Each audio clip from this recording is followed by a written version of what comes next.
Darlene, Nelson, I. You're smoking some of the best dope God ever put around here.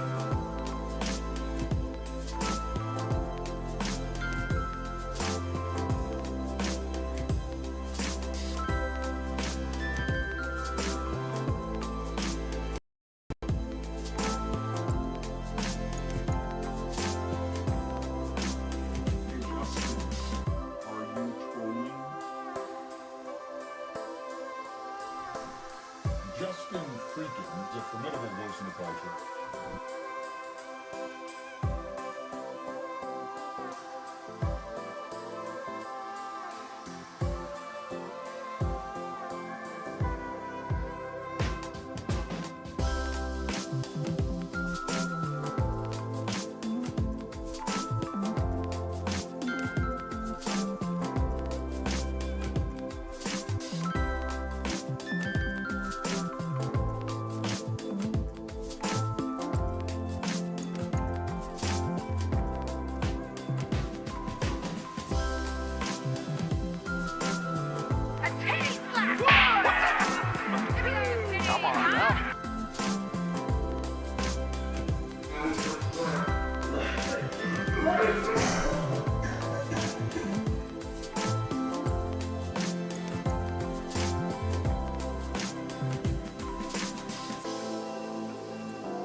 Thanks for watching. Stay updated about Hey, breaking Lester. news and top stories. Shut up.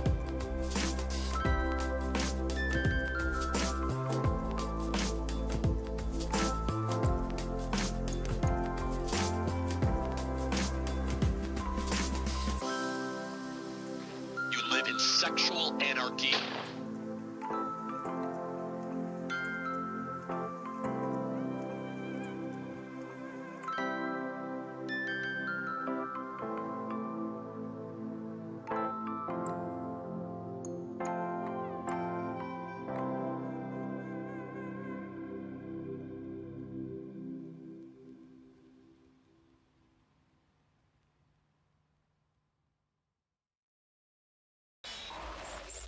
This is the Troll Patrol, live with JustinFREAKIN. Here's my happy little intro. Now let me tell you the most god-awful news you've ever heard. Shootings and cop death and kids getting raped and duct taped up and kept in closets. Oh my god. Something like a psychopath would do. I think I misspelled Darlene Graham. I think it might have an I in it. I don't know.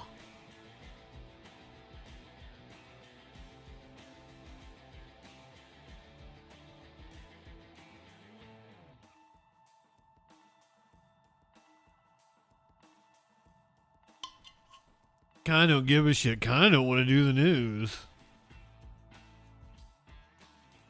Did not get the chance to put together a show of news for you. I spent about an hour when I would normally be putting together the news watching the Charlie XCX Vroom Vroom video. Just because I like watching her go beep beep. And sometimes you just gotta do that. You gotta watch Charlie go beep beep.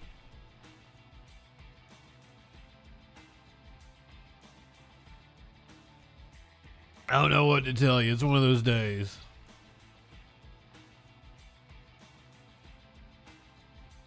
I think it's because like I had the weird thing happen last night where like I fell asleep and then woke up and then I was up at a weird hour. And then the day is weird. Everything's just weird. Cancel Justin. Beep beep. I don't know what to tell you. Eric Swalwell. He's got the FBI raiding him. Darlene Graham fucked up.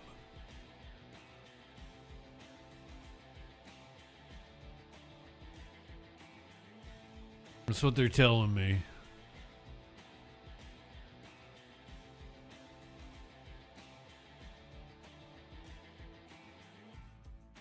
The surprise candidate in Florida's election, she's now saying she is not a socialist despite being a member of the DSA.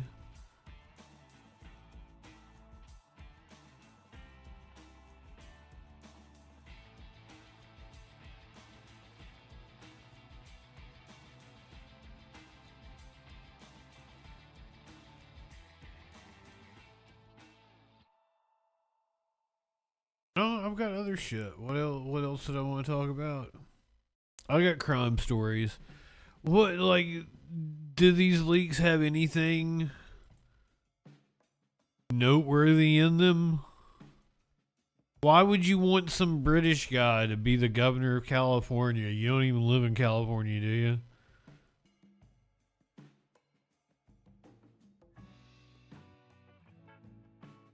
Makes no the Pantene. No, Neutrogena. Facing backlash after the death of some child star that was in a Neutrogena commercial.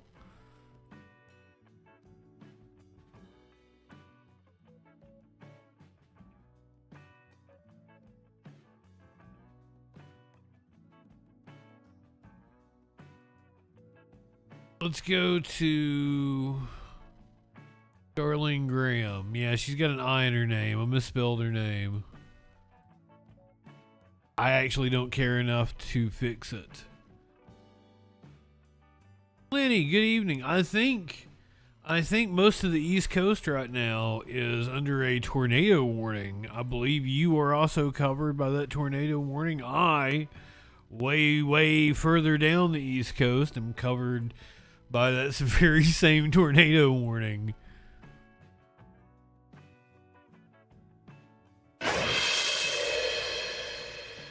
Welcome back. In the midst of last night's primaries, there was a really stunning moment in a debate ahead of next week's runoff in South Carolina's special Senate primary.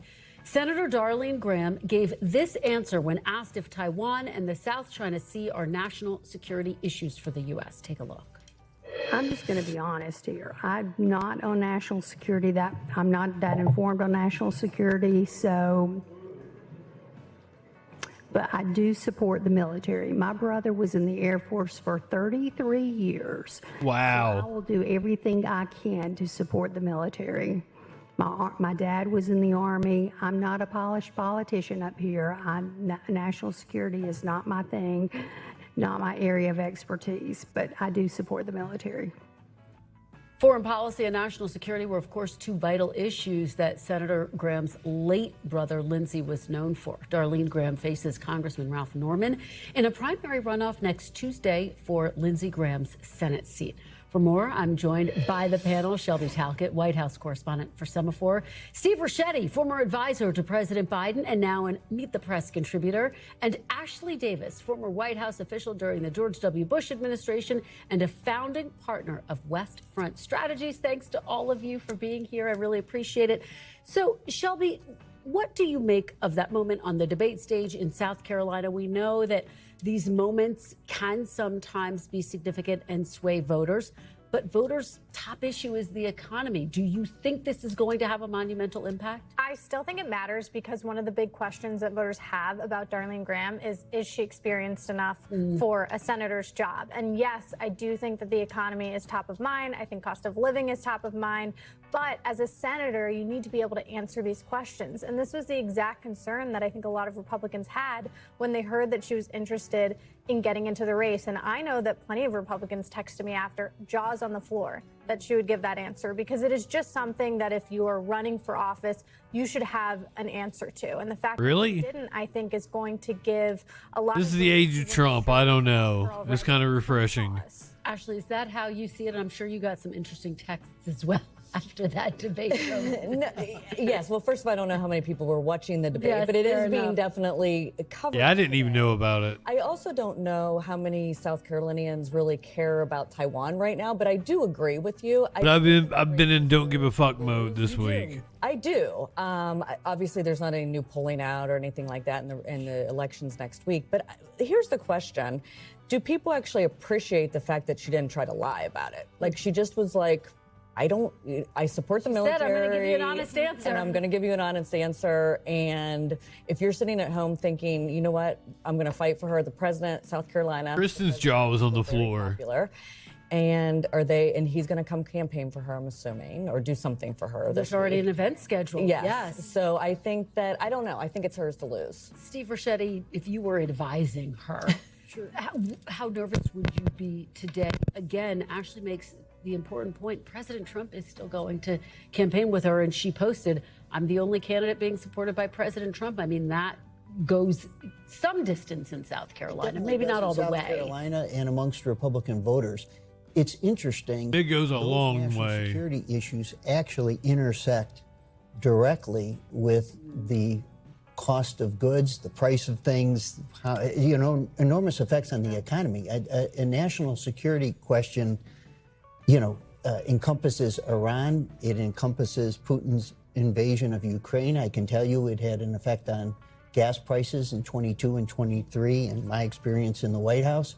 So the translation of I just don't focus on or think about national security issues is a pretty rough translation to overcome, I think, just because it has this effect. But I will say something contrarian here. And the military is big in South Carolina. Enormously important. I do think there are points for being authentic and being honest. And I actually think in some ways it was revealing in some ways, but it was also real. And I actually think in politics there's something to be said for real authenticity. And I think we'll see how this turns out. Exactly. But I think you've got a real point there. It's one of the arguments that Trump makes, that he's being authentic, and that voters, when you talk to them, say that's part of what they like about him. Here's what she said earlier this month on the Trey Gowdy podcast. Shelby, I'll get your reaction on Lindsay was probably much more focused on national security. And I know that's important, but I'll probably be focused more on affordability. Trey Gowdy has a podcast. The struggling families, because I know what it's like to struggle. Health care, the price of groceries.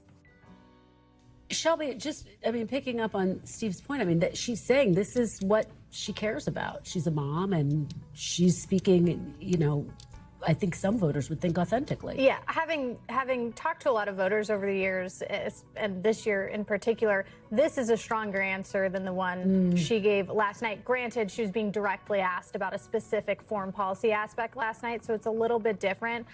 But I do think that kind of an answer will really resonate with voters, because as we've seen poll after poll after poll shows, voters are acutely focused on the economy, on cost of living this term, and it's something that the Republicans Republicans have struggled with, in part because the president is so focused on things like foreign policy. So if she's able to answer the questions, the foreign policy questions in that way, and sort of shift the focus in a way that I don't think she did successfully last night, it might be a different story.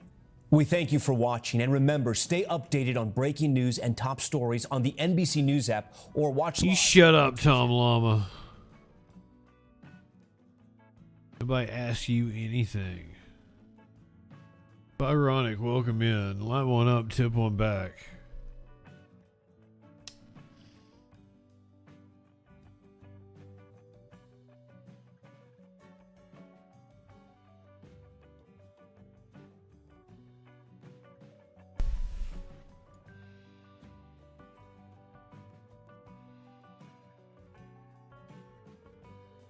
Prize candidate Angie Nixon in Florida says that she is not a socialist,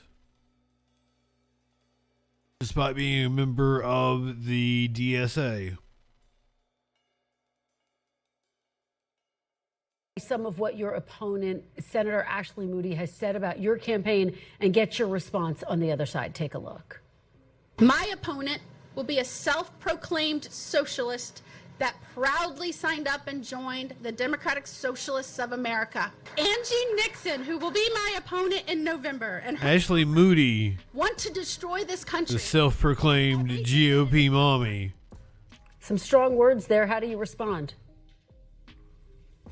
You know, when people's voice start getting squeaky and really high pitched, usually they're lying. And Ashley Moody knows that I'm not a socialist. I joined the DSA because I believe in them in regards to fighting for adequate public housing, as well as fighting for quality health care, as well as making sure that we are getting our veterans off the street, taking big money out of politics, right? The Democratic Party is a big tent. It is a big tent, and it's an everybody party. We have folks on the left, on the right, to the middle. Dems are pitching a big tent. I'm super excited to be on a ticket with someone like David Jolly, with someone like JJR, because we bring different things. And that's what folks, but at the end of the day, what folks want, as I stated earlier, is they are tired of the status quo. Ashley Moody is someone who decided to use $10 million that was supposed to be directed at the most medically needy kids in our state. She allowed that to be diverted to defeat 2 citizen-led ballot initiatives, which would have helped improve our health for Floridians here in the state. She also decided to increase, she voted against the ACA subsidies, which basically knocked off over 300,000 people off the ACA rolls. So our private insurance went up, as well as those folks who lost their insurance. She doesn't care about anyone but looking out for her billionaire friends. Moody doesn't care about you. Because you did join the DSA, and I think people and voters have questions. Oh, we're back to that. Stand as it relates to the DSA platform. So let's go through a few of the issues that they stand for. The DSA calls for abolishing the Senate, the office that you are running for. Do you support abolishing the Senate? I support, no, I don't. Not at this, no, I don't. I don't support abolishing the Senate. I think you should abolish the House. Okay. Well, let me ask, let's go through a couple more. The DSA platform also calls for defunding the Pentagon and lifting sanctions on Iran. Do you support defunding the Pentagon or lifting sanctions on Iran? Sure. I think we need to make sure that we are looking at the Department of Defense budget with a fine-tooth comb. No. I think we, the people, should all log on with our Social Security number onto a service where we all get a vote, direct democracy style. Abolish the House, and then we take the place of the House as the people. We get a vote on everything. The House has the power of the purse. The House has the power to declare war. So we should take the power of the House. The Senate then acts like the committees. They craft the legislation that then we, the people, vote on. It's beautiful. I think it works way better. But nobody asked me. I didn't get to put forward the platform for the DSA. I think it's a much better plan. Because you need to elect a few people to be like the committees that draft the actual legislation. You need lawyers to do that shit. And that should be what the Senate is. Now, we can change the Senate. We can make it more proportionate and shit like that. I don't think the small states should only get 2 senators. We need a complete overhaul on things. The only agency or department that has failed an audit. Nobody asked me my We're goddamn opinion. spending our money wisely. Right now, we are in a very expensive war in Iran, which has caused some of our military men and women to lose their lives. And it has also caused Jared Kushner, the son-in-law of Donald Trump, to get richer, and many of their campaign donors who are defense contractors to get richer. People are frustrated at that. But would you go so far as actually supporting defunding the military? Yes. Beautiful. I think we need to figure Let's out do what it. we're going to use our funding on, right? So you And don't rule I'm that not- out? I don't believe in funding. I don't believe in defunding anything. I think we need to make sure that we are scrutinizing them, and we need to make sure we're spending money the right way. What I do want to make sure we're doing, we need to make sure we're fully funding public education. We need to make sure that we are fully funding Medicare and providing universal health care for people, because people shouldn't be going bankrupt simply because they go to the doctor. We also need to make sure that we're providing things like universal child care. And how do we do this? Well, we repeal that big BS bill because it wasn't beautiful, the one that Donald Trump pushed, and we make these billionaires pay what they owe. We also close these corporate tax loopholes. The fact remains that over 88 companies last year made over $105 billion, and they paid absolutely nothing in federal taxes. I've been talking to people, and it was a woman who told me she made $55,000 last year, and she's on a payment plan with the IRS. So it sounds like you do want to make big changes to how the military is funded. Would that run the risk of making the United States vulnerable to attacks? Bitch, do you know how much we spend on the military? Vulnerable to attacks? Donald Trump. Donald Trump is bullying folks. Donald Trump is being disrespectful. He's trying to just, do things that the Congress and Senate has not agreed to do. And so, again, we need to make sure that we are scrutinizing all of our spending with a fine-tooth comb. There are veterans that are living unhoused on the streets. There are active duty military people who are on their families, their spouses who are on food stamps. Clearly something is broken right now. And so we need to make sure that Pete Hegseth isn't allowing combat helicopters to go outside of Kid Rock's home for a cool social media moment. Our taxpayer dollars shouldn't be spent on that. There are literally people rationing their prescription drugs right now. We need to make that stop. Okay, the DSA platform also calls for drafting a new constitution. Do you support that, drafting a new constitution? I could be. I don't support that, but what I do support is making sure that we're fully following the Constitution, which is everything that Donald Trump is against. We need to make sure that we are enforcing the Constitution and enforcing our laws, and not allowing someone like Donald Trump, who happens to be a 34-count adjudicated rapist, to actually circumvent those things. Well, it sounds like you disagree with a number of the DSA policy items, while agreeing with some of them, perhaps. But the main policy items that I agree with, which unfortunately leadership within the Democratic caucuses don't agree with, is making sure that we have access to universal health care, right? I don't understand what is wrong with me not wanting people to go bankrupt if they go to the doctor. There are literally people who are dying because health insurance companies want to deny their claims. They want to deny them life-saving health care. Like, that is wrong. Do we not see anything wrong with these companies doing this? They're only doing this because they want to make a profit. Why join the DSA if you disagree with various parts of their platform? Does it not just become a distraction from your own campaign and your own We're back agenda? to the DSA. You all are the only ones that are distracted. I'm actually going out talking to voters about the things that matter to them. And so we should make sure that we're pivoting to the right conversations. The fact remains that there are people who are dying because they don't have access to quality health care. Meanwhile, Ashley Moody voted to end the ACA subsidies. As I stated, nearly 300,000 people fell off the Affordable Care Act rolls. There are people who are dying because they don't have access to health care. Also, the fact that Ashley Moody is corrupt, right? She's corrupt. She allowed $10 million that was supposed to go towards the most medically needy kids to be diverted because they wanted to defeat 2 citizen-led ballot initiatives. The status quo is broken. People are losing their minds right now and taking their lives and even taking their children's lives. And the people at the top want to stoke division and want to push this hateful rhetoric. At the end of the day, I have always been about the people of Florida, which is why my campaign is Angie for Florida. I want people to no longer just survive. They deserve to thrive and flourish. Very quickly, because I know that you have to go. Congressman Jolly says he is a capitalist. Would you call yourself a capitalist, or do you reject capitalism? I live in a capitalistic society. I'm a small business owner. I like to make money. I don't see what the problem is. So are you a capitalist? I'm a capitalist who believes that we need some strong regulation. We thank you for watching, and remember, stay up. Shut up, Tom Llama. Top stories on the NBC News app or watch live on our YouTube channel. Quesadilla, welcome in.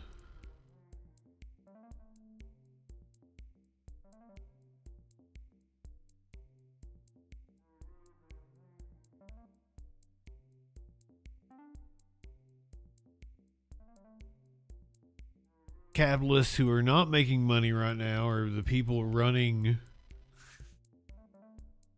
Trump-themed merchandise stores. The MAGA superstore is going out of business. This one is in Tennessee.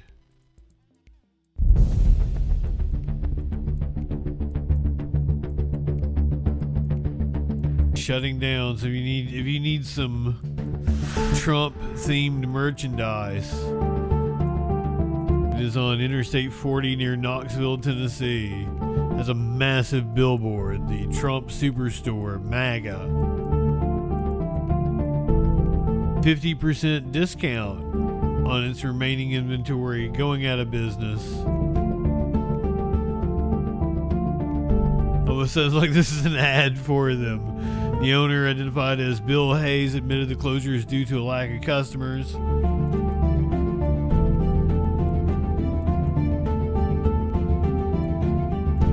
Maybe he was shutting down because he was retiring and moving south.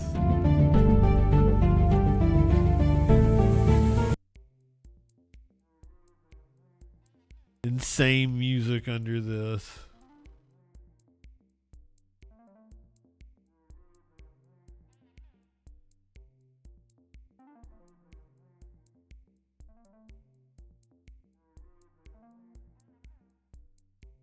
Former congressman who was running for governor, Eric Swalwell, having his devices seized by the FBI earlier today in relation to his sexual misconduct allegations. For a bigger picture on this, let's turn to CBS News legal contributor Jessica Levinson. Jessica, great to be with you. Most sex crimes are prosecuted by state and local authorities. What makes this one different? That's exactly right. Whenever it comes to a federal crime, you need a federal hook. And the reporting indicates that we might be looking at a civil rights violation. And specifically, how would you move from allegations of sexual misconduct to a federal civil rights violation? What you're looking at is a situation where somebody uses their government authority in order to perpetrate that alleged crime. So under column number 1, we have, let's say, a member of Congress who engages in sexual assault, but they don't use the trappings of their office. They don't use government power or authority in any way related to that sexual assault. Then you can't bring this type of federal charge. If the reverse is true, if we're in column B, and you do use the trappings of the office and the power and the authority in order to deprive someone of a federally protected right, and in this case, that federally protected right would be violated based on the allegations of sexual misconduct, then you can have a federal crime. And Jessica, on Monday, the White House released declassified documents on the FBI's investigation into Swalwell's alleged relationship with a suspected spy more than a decade ago. Do we know if these two cases are related? So based on the reporting, I would say that we do not think that they're related, that these are separate investigations.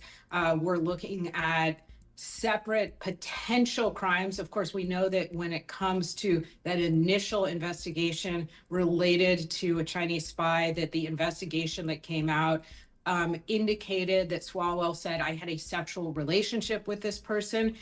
That all, again, everything indicates that is separate and apart. And it was just part of news related to Eric Swalwell, potentially not just behaving badly, but potentially She was cute. breaking federal laws. But again, at this point, looks like completely separate tracks. Jessica Levinson, thanks so much. That was the update on Swalwell, still under investigation. We're going to go to Oklahoma for our next one. The Secretary of State arrested at a McDonald's. You get the story, and then I've got like the full body camera of his arrest. Also this evening, we are seeing the moment Secretary of State Benjamin LePack was arrested last Friday night. He was picked up in an Edmond McDonald's in the parking lot for allegedly being drunk in public. News 4's Mecca Thompson has the video. I mean, we've all been there. Call made from the restaurant that evening. Mecca. Well, Allie, Kevin, the dispatcher in body camera video talks about LePack having a DUI arrest from May of 2021. Before serving as Secretary of State, LePack worked as the governor's general counsel. I just wanted to call if you can guys come check someone that's out here. He's been out here for like a while now. Like, he's not causing no scene or anything, but he does seem drunk. The subject of that 911 call, Secretary of State Benjamin LePack. Police were called to a McDonald's near Danforth and Kelly after reports of him appearing drunk on the property. He's out, actually, right now, he's walking around the store. One officer. I mean, if you're drunk, what else you gonna do besides go get some food, right? It makes perfect sense. McDonald's is perfect drunk food. Officers arrived, they found him walking out of the drive-thru. I came up, I just got McDonald's. You can have me on a missing charcoal. Be done. No, I get that, but I'm asking how you got to this McDonald's. Well, just by After grabbing his wallet, officers notice he starts slurring his speech. What have you been doing today? I went to church tonight, actually. Okay. I went to church tonight. Communion. A lot of communion. Why are you slurring your words? You're off balance, clearly intoxicated. What's going on? A police report details LePack telling officers he'd gone to church earlier that day with other dads for a gathering and said, quote, "This is my night to have McDonald's." What'd y'all do at the gathering? Yeah. How much have you had to drink tonight, man? I haven't, but... You've had zero to drink? No, I don't want to... I want to eat my McDonald's. After several minutes of conversation with police, he offers to take an Uber home. How much have you actually had to drink tonight? I can smell it coming from your breath while you're talking with me. Stop lying to me. I don't like being lied to. I had a few. Well, this is America. That's it. So I stopped to get McDonald's because I haven't eaten like anything fatty and all that stuff. He drank his dinner. Says he then backtracks that statement, saying it was less than one beer because he did not finish it. You're under arrest for public intoxication, and you're lucky it's not a DUI. You understand? No, I don't. Does he even have a car? Why do you not understand? What have I done? In public. And you drove here. We went to LePack's house to try and give him an opportunity to comment. It's an officer problem. No answer. His office saying in a statement Monday he was waiting outside McDonald's for dinner. He was not given a breathalyzer test and will address the ticket appropriately through the legal process. He also did not answer our calls when trying to reach him. Please leave a message. Thank you. I work for the state. Okay. Have a seat. I will, but Have a seat, and then you can talk. LePack was not elected to office, but appointed by Governor Stitt to serve out the term vacated by Josh Cockcroft, who resigned to take another job. During the arrest last Friday, officers learned this is not the first time LePack has been arrested for something similar. Cock what? Please leave a message. Thank you. I work for the state. Okay.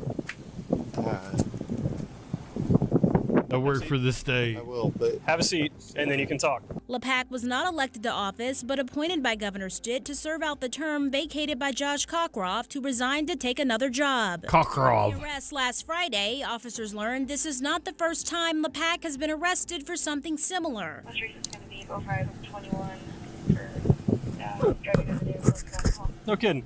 Was he also arrested at He McDonald's? was arrested by officers in the village for DUI and having open cans of beer in his truck. At that time, the officers had to knock on the window of LePack's truck for several minutes to wake him up. LePack was later charged and pleaded guilty in December of 2021. He was sentenced to community service and probation. According to court documents, LePack asked for information about that arrest to be sealed by the court. But News 4 obtained the charges, report, and several other documents through an online state record search involving the Oklahoma Bar Association.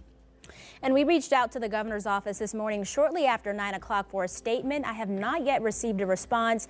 Less than an hour ago, AG Gentner Drummond issued a statement calling on the governor to fire LePack, saying, quote, given the fact that Mr. LePack had been arrested just a few years ago after being found unconscious in a running vehicle, Governor Stitt should have known better than to elevate him to such a senior leadership position. The goddamn Secretary of State.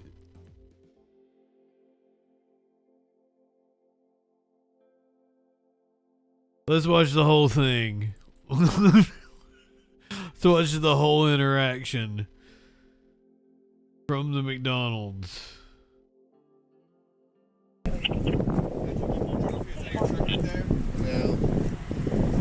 How'd you get here?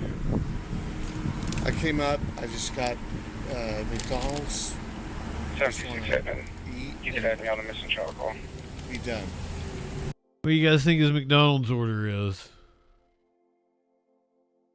It's. I think they're still serving the full menu. I get that, but I'm asking how you got to this McDonald's. $10.50. Well, just by I just drove here. Drove here? Yeah. Okay. Planning on driving back? No. Look, guys. You want me to drive anywhere? Okay. You got an ID on you? Just say it real quick. Yep.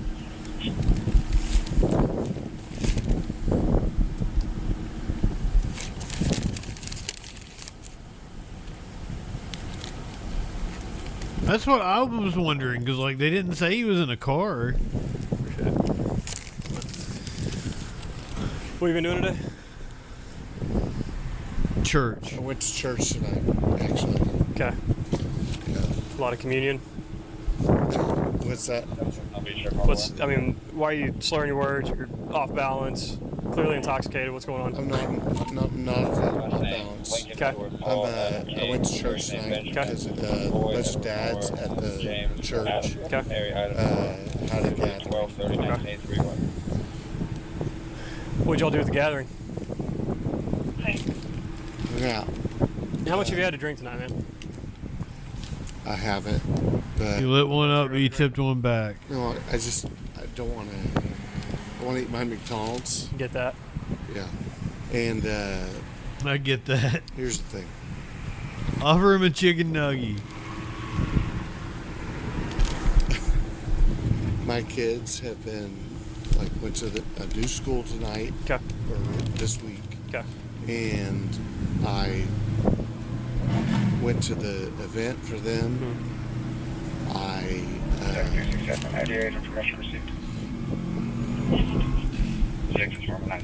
been being healthy all week. So This is cheat night. This is my night to have McDonald's. And that's it. So anyway, I know You're stopping him from having his cheat night. So that's cool. I'll take an Uber home, whatever. I don't care. but Where do you live? like, What's your address? Okay,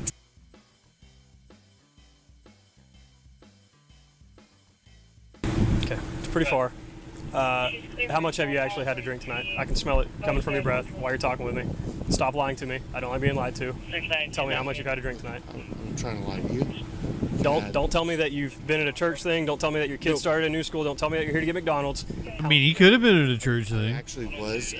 He clearly was here to get McDonald's. He's got it in his hands. I actually was. Don't tell me you were here to get McDonald's, sir. A church that connects with my kids still. I had a beer. That's it. So I stopped to get McDonald's because I haven't eaten like anything fatty and all that stuff all week. You had one beer? Yes, yeah. Looked like you were about to say something else. No, that's all I was saying. So you had one beer? Actually, I had less than that because I didn't finish it. Less than one beer? Yep. And I had 2 NAs. wobbling and you're slurring? No, I don't know why you're doing, like, I did not have more than that. You've been driving? No. I mean, I don't think he's making a scene or anything. Yeah, but I walked from the... You guys know the Buck the North that called in on him. Church. Set your stuff down. I was Set your stuff down. Set your stuff down. Why? Set your stuff down. He wants his McDonald's. Why? Last time I'm going to tell you, man. I will, but like why? Set your stuff down. Face that window.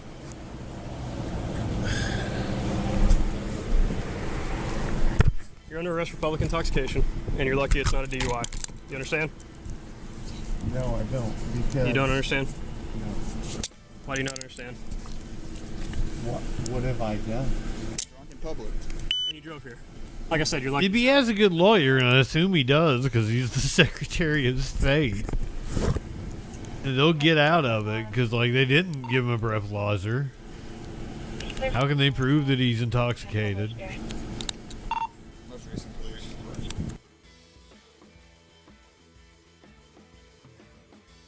He could have been on some kind of medication or something. It's also intoxication, so I don't know. We're going to Lawrence, Massachusetts,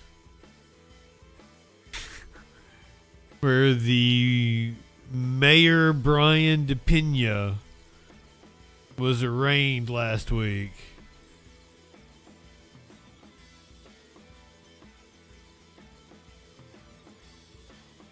And chaos ensued. What's your plan going forward now? Okay, this is the mayor apparently. Seguir orando a Dios para que perdone a mis enemigos.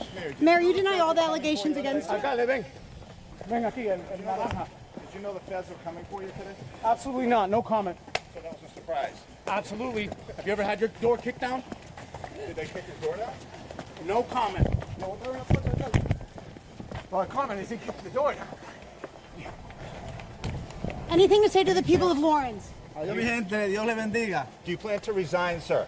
No comment. He does not. Nothing. This is his bodyguard driving. That's it? Hey, guys, listen. If it's going to be like this, you're not going to be happy. Whoa, whoa, whoa. Oh, threatening the press. Hey, Casa, is that a threat? What does that mean? I don't know. Hey, get out of here. You gonna leave the scene of an accident? You gonna leave the scene of an accident. Stop. Wait, there's 75. Look at what's going on here. Yes, get your ass down. I'm gonna go through and stop. I'm gonna stop. Let me get out of this parking lot. All right, Mayor, any final comments?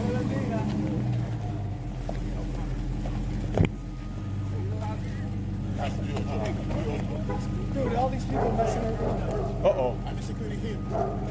Secure test. No, that's good. I need to take a picture. Robert. So he's being arraigned over a COVID fraud scheme. Hey.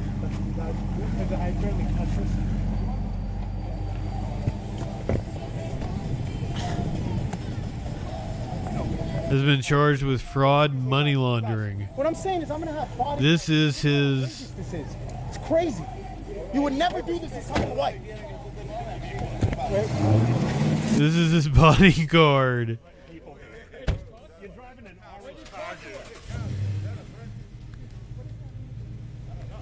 Rear-ending a vehicle.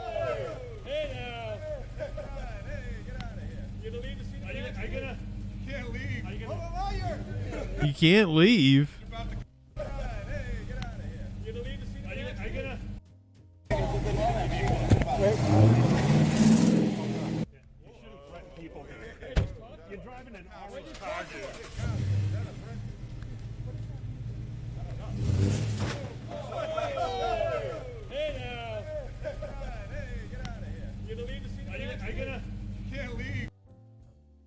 So that was the mayor being driven away by his bodyguard.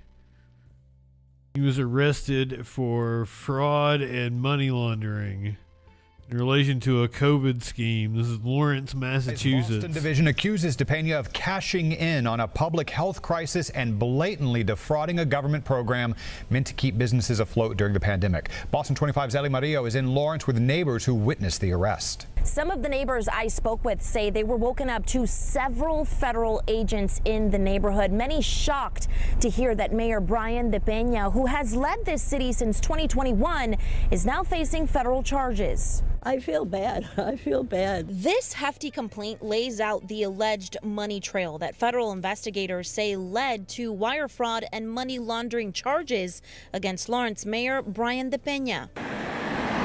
Federal prosecutors claim it started with Tenares Tire Services, a Lawrence business DePena owns. The complaint alleges that in 2020 and 2021, DePena applied for federal economic injury disaster loans, money created to help small businesses survive the pandemic. Tenares Tire Services like 1.5 milli? 25 crews on Friday, but business carried on as usual. Prosecutors allege that DePena secured more than $1.5 million in pandemic relief loans and later diverted hundreds of thousands of those dollars to his mayoral campaign. Personal tax debt. Like the first couple of loans, $150 in June of 2020. That sounds reasonable. $350 in April of 2021. I don't know about that. But by October 2021, this motherfucker asked for 1.1. He just got greedy. The 150 in June of 2020 sounds completely reasonable. He applied for 1.1 in October of 2021. Applied for federal economic injury disaster loans, money created to help small businesses survive the pandemic. Tenares Tire Services declined to speak with our Boston. We weren't getting any fucking help from the government in October of 2021. Prosecutors allege that DePena secured more than $1.5 million in pandemic relief loans and later diverted. Dude, Joe Biden didn't even give us our full fucking checks that he promised us.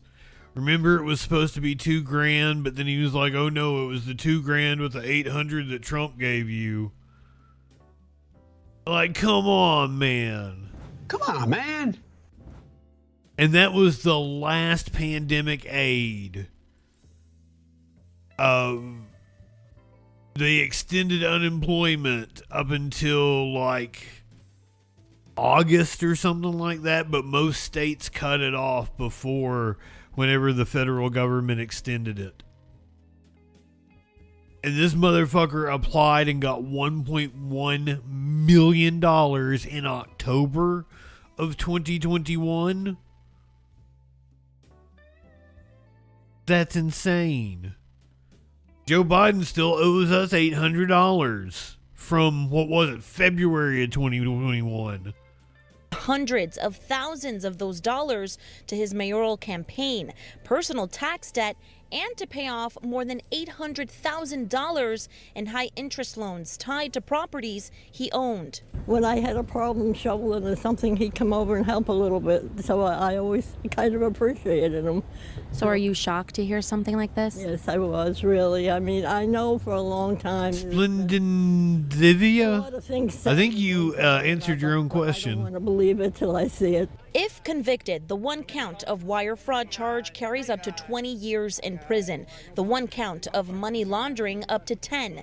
De Peña posted bond after a federal hearing on Friday. He's ordered to turn in his passport. He's also prohibited of crossing state lines unless he consults with the court. Now, I did get a hold of Mayor De Peña's office. They tell me that they will not be commenting at this time. Now, just to be clear, these charges are allegations. De Peña is presumed allegedly until proven guilty. We're on scene in Lawrence. I'm Eli Morillo for your local station, Boston 25 News.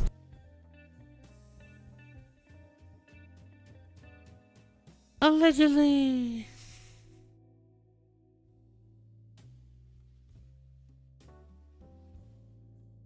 His bodyguard ramming into the back of a parked car. That's icing on the cake.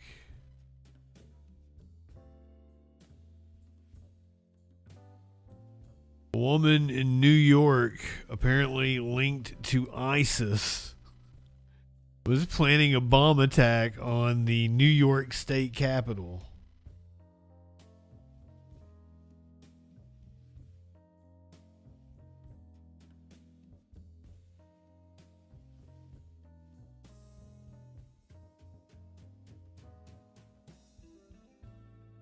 Oh, a mouse may have just died on me.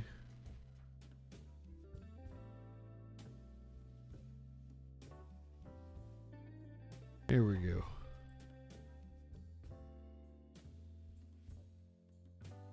I'm Lindsay Reiser, and federal prosecutors and the FBI just announced the arrest of a New York woman they say plotted to attack the New York State Capitol building in Albany. 35-year-old Jessica Bowie is charged with attempting to provide material support for foreign terrorist Jessica Bowie. Authorities say she was radicalized online and had pledged allegiance to the Islamic State. Here's some of what the top federal prosecutor in the Northern District of New York said. The American people embody an enduring spirit. How do you get radicalized to fucking Islam? Like, I got radicalized, but it was towards, like, you know, economic collectivism, populism, and shit. What the fuck? How do you get radicalized to where you want to declare jihad and bomb the state capitol? Boggles my mind. Of life, liberty, and I grew up on beheading videos. Values fundamentally opposed by foreign terrorists. Organizations such as this one and this defendant is accused of supporting. As alleged, this defendant was radicalized online and spread messages of hate and violence against the American people. I mean, who hasn't done that? Bring in CBS News Department of Justice reporter Jake Rosen. Jake, what more do we know about the allegations, and what more do we know about this woman? Well, we know that Jessica Bowie is a 35-year-old resident of Albany, New York. She had not traveled. I mean, radical Islam. I'm not painting all Muslims as violent. Conference and the federal complaint. Yeah, cancel Justin. Alleges that she converted to Islam about 5 years ago, but within the last few months started to become radical. I tried to explain to that right-wing radio host, my friend Dr. Jake Jacobs. He's a religious fanatic. He still won't tell me what his doctorate's in. I was like, it's in theology, isn't it? Might as well be wizardry. Is it divinity or some bullshit like that? And like, he's constantly talking about the Muslims and shit, and I'm like, you know, like, you're just as bad as the Muslims, and you're the MAGA, you're currently in power, you're shooting people in the streets, you're the fucking Nazis. And he's like, oh, come on, you're lying about me. I'm like, no, I'm absolutely not. All you religious nut jobs are fucking crazy. Radicalized to the point that she had been planning this attack. in numerous social media accounts that they did not list specifically what platform she had been talking to people on. She had been posting about potentially taking action, and in some form or another started to offline with an undercover. I mean, if I see somebody pull a sword out of the fucking stone, spoke with her about what this attack would entail. That's at least some sort of feat of strength. Potentially, I can hang my hat on. To put a bomb in a either food delivery truck or a bag to bring it into the New York State Capitol in Albany. Also, potentially, she mentioned targeting Albany City Hall, where potentially she would have also attacked. Security cameras that are located all around that area saw her go 5 different instances in the last few months to scope it out using her phone to take surveillance. There's a couple. This is why we need to get rid of the flock cameras. Shared with CBS News about this, showing her holding her phone up, and she went to a different building adjacent to the New York State Capitol to try to plot out specifically where she wanted to attack. She said in conversations with this FBI human source that she wanted to take out at least half of the New York State Senate and to maximize her damage, even though most of the New York State legislature is actually gone this summer, to eliminate as many New York State senators and representatives as she could. Do we know any more about how she was radicalized? We don't, and we did not get necessarily answers from John Sarcone, who's the top federal prosecutor in New York, but just based on court filings, she had been posting that, and in one conversation said that she was somebody who was touting an American flag after 9/11, and then had become somebody who had stickers of the Twin Towers in downtown Manhattan falling. Okay, like, I know Sparkles, and she's got the hots for Mohammed bin Salman. So, like, if somebody was to pose as Mohammed bin Salman and send her pictures of, like, hot Arab dick, you could probably radicalize her into doing a job. Is that what happened here? Oh my God, I'm sorry. Her possession, in addition to other social media posts that they allege that she made, which alluded to her support for these attacks.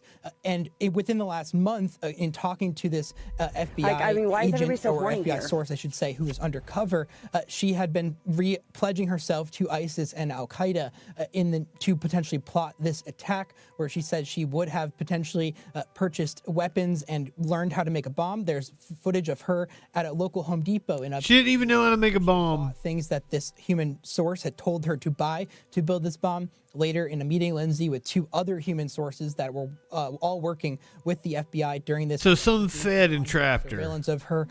Is that what I'm hearing? $200 for an inert bomb and $150 for a weapon, ammo, and a magazine. After which they arrested her yesterday in upstate New York. They sold her the fucking magazine and shit, didn't they? She had bigger plans for other landmarks in the U.S. That's right. Law enforcement alleges that her plan was to potentially hit this attack. There's no specific timeline of when she would have actually carried it out, flee the United States, and then. I have a feeling they prey on like autistic people. They talk them into wild shit online. People that have odd mental disorders that cause them not to fit into society easily.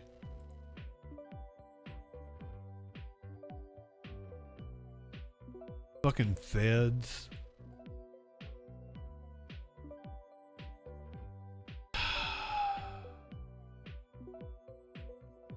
Flo, Llama, Anonymously, Big Ben, Park Horse,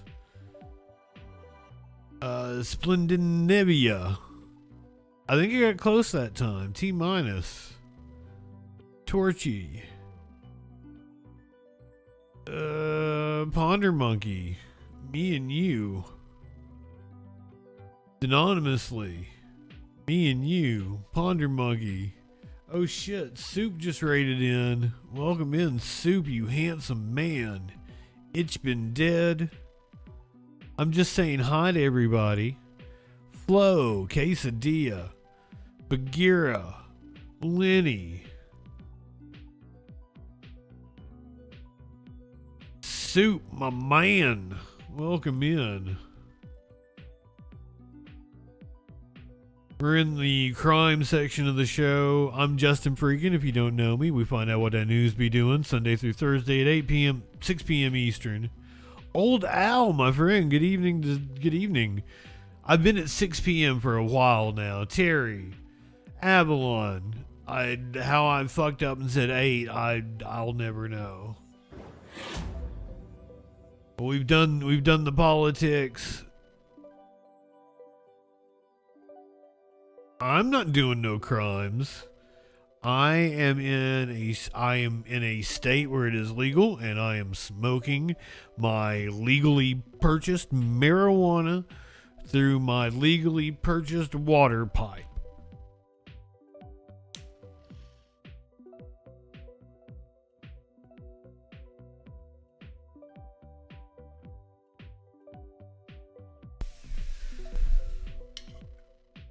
Most of that is true. Oh shit, I got an Oreo here.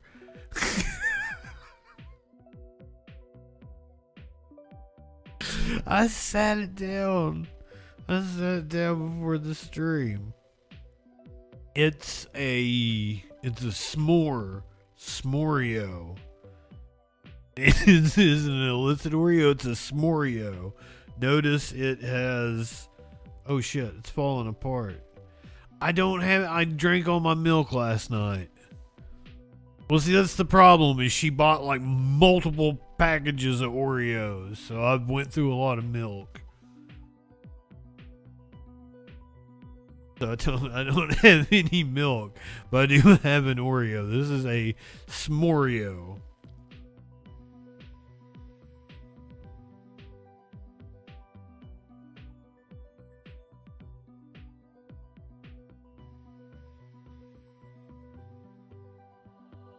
We're going down to Texas.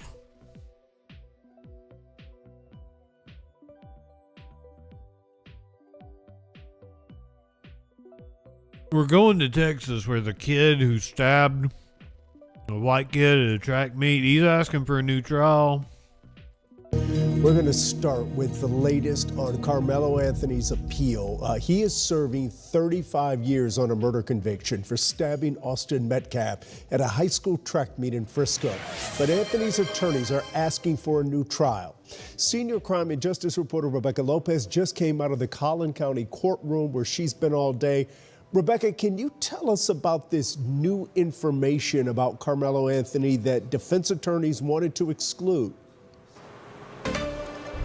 Yes, Chris, there was both information about Carmelo Anthony, but also about the Metcalf twins. There was information today that defense attorneys said points to the fact that the Metcalf brothers had incidents of racial incidents, and they also had some questionable background information. The courtroom also heard testimony that Carmelo Anthony had some character issues in his background, and both prosecutors and defense attorneys were trying to keep all of this out of the initial trial. Anthony's lead attorney, Mike Howard, was on the stand most of the afternoon to explain why he and co-counsel Toby Shook made an agreement with prosecutors to keep that information about character and background of both the Metcalf twins and Carmelo Anthony out of the trial. Howard testified that the defense learned that there were more than 53 incidents that they could document involving Austin and Hunter Metcalf, in which they were accused of fighting, assaulting other students, and using racial slurs against black students. He also testified that in a couple of cases they were accused of assaulting young women, and that multiple teachers accused the twins of calling them derogatory names. Howard says some of those incidents went back years, and he says in his view it showed a history and a pattern of violence and aggressive behavior on the behalf of the Metcalf twins. Chris. And Rebecca, I think a lot of people hearing this play out now will wonder why did none of this come out during the trial? They had an agreement to suppress it. Gentleman's agreement during the trial where they both said that they agreed that they were not going to bring these character issues up, that they were going to leave them out. But then at the last minute, Bill Wertsky, according to defense attorneys, decided that he was going to cross-examine Carmelo Anthony, and he was going to bring up some of these incidents in cross-examination. So apparently there was a big shouting match, according to testimony today, between both parties, prosecutors and defense attorneys. And now his new attorneys want to ask this new judge that just got appointed to give Carmelo Anthony a new trial, saying that there are some serious legal issues with his first trial. And also, we're supposed to also hear testimony that Bill Wurtsky says shows that there are some issues involving Carmelo Anthony. According to him, on the day that Austin Metcalf was killed, Carmelo Anthony. Kaya, I've missed you. Told that principal that she. You know what? Now that you're here, we should totally get high. Broke up, and that he was obsessed with guns, knives, and fights. And so again, Bill Wurtsky. Hold on, I might want to clip that for the YouTube. His first trial. And also, we're supposed to also hear testimony that Bill Wurtsky says shows that there are some character issues involving Carmelo Anthony. According to him, on the day that Austin Metcalf was killed, Carmelo Anthony's ex-girlfriend went to an assistant principal and told that principal that she was afraid that he had been stalking her after they broke up, and that he was obsessed with guns, knives, and fights. And so, again, Bill Wurtsky says he plans to bring it up when it's his turn. So just a lot going on in this trial right now, Chris. Yeah, a very, playing out very differently than the actual murder trial itself. Rebecca, thank you very much for that context. You can watch more in-depth coverage of today. Oh, don't make me put on the beanie. Somebody made me wear the beanie like 2 days ago, and Curiouser came in and made fun of me. He's like, you look like Tim Pool. I like the green bandana. I like the fucking obnoxiously green bandana. No, I'll put on the fucking beanie. My dark green one, I just found it. It was like under the bed. It was really fucking dirty and shit. And it's in the washing machine right now. Like the really pretty dark one.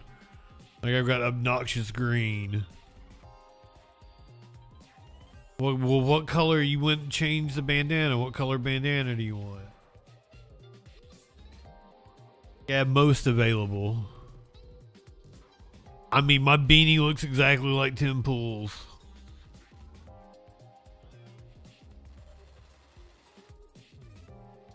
Oh, Ponder Monkey, what color do you want the bandana? Or are you just saying green bandana? I can keep my green bandana on. As I said, mother green one is in the washing machine. I've got the tie-dye. I got the tie-dye one.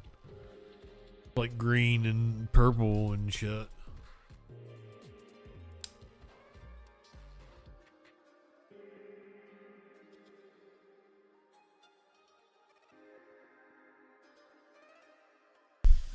I'd wondered where my dark green one was. It's very dirty. It's in the washing machine.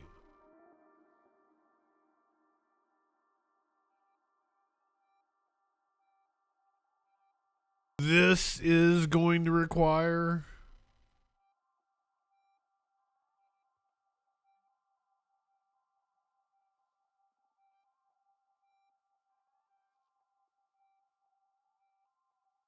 a content warning.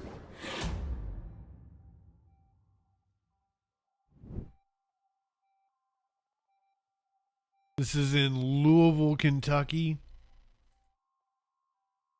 This is some wild video where apparently city workers accidentally picked up a homeless woman. They're caught on video laughing about it. Did not call for help.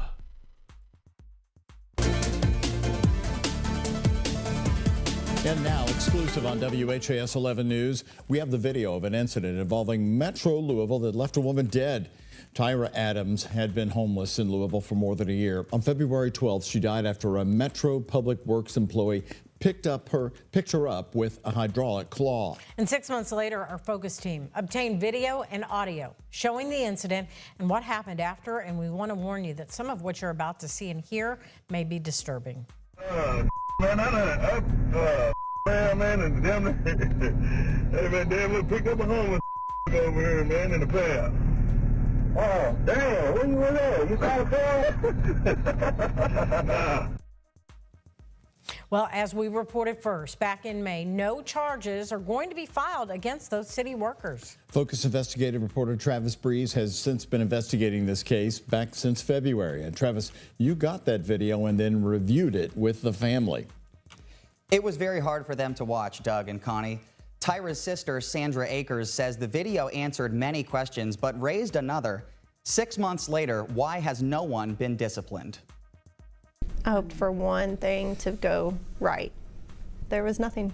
At 8:46 a.m. on February 12th, 2 Louisville Metro Public Works employees pull into an alley behind a convenience store in the Russell neighborhood. In a vacant lot, they spot what they think is trash. Attorney Stephanie Rivas says the warning signs were there. Further back, you can see, okay, that looks like someone laying there. That looks like blankets. It doesn't look like bags of trash. The employees don't know that 35-year-old Tyra Adams is in one of these piles. She was choosing to not be around us whenever she was struggling with her own drug addiction. Sandra Akers says she and her mom tried to stay in contact with her sister Tyra when she was homeless. We had family friends that would go and check on her. The employees are using a truck equipped with a knuckle boom or hydraulic claw. At 8:49, the driver gets out of the cab. 20 seconds later, you can hear it powering up.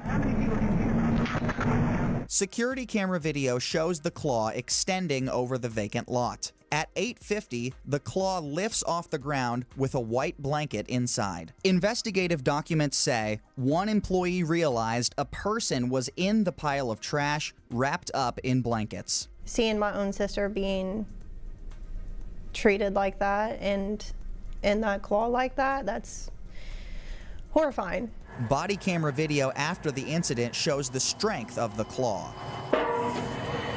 The operator puts the pile back on the ground, then swings the claw back over the truck bed. The employees thought Tyra was a man. They told investigators they tried to ask him if he was okay, but couldn't hear over the truck. They moved the truck forward about 75 feet, but never got back out to check on her.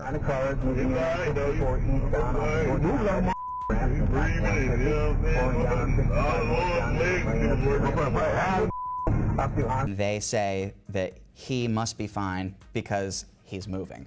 Anybody who had been even just punctured would have been moving around. At 8:55, 4 minutes after finding Tyra, the driver says they'll call their manager, then call EMS.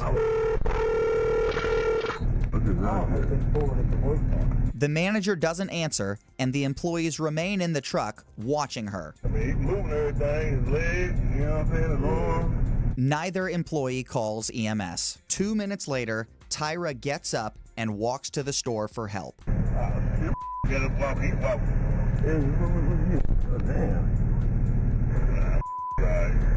She got up to save her own life while they sat there and they did absolutely nothing but trying to save themselves. Or once she got up, why didn't they jump out of the truck and go to her? One worker opens the passenger door and watches Tyra for a few seconds before closing it again. Tyra makes it inside the store and collapses. At 8:59, a store employee calls 911. Does this look like someone who's all right?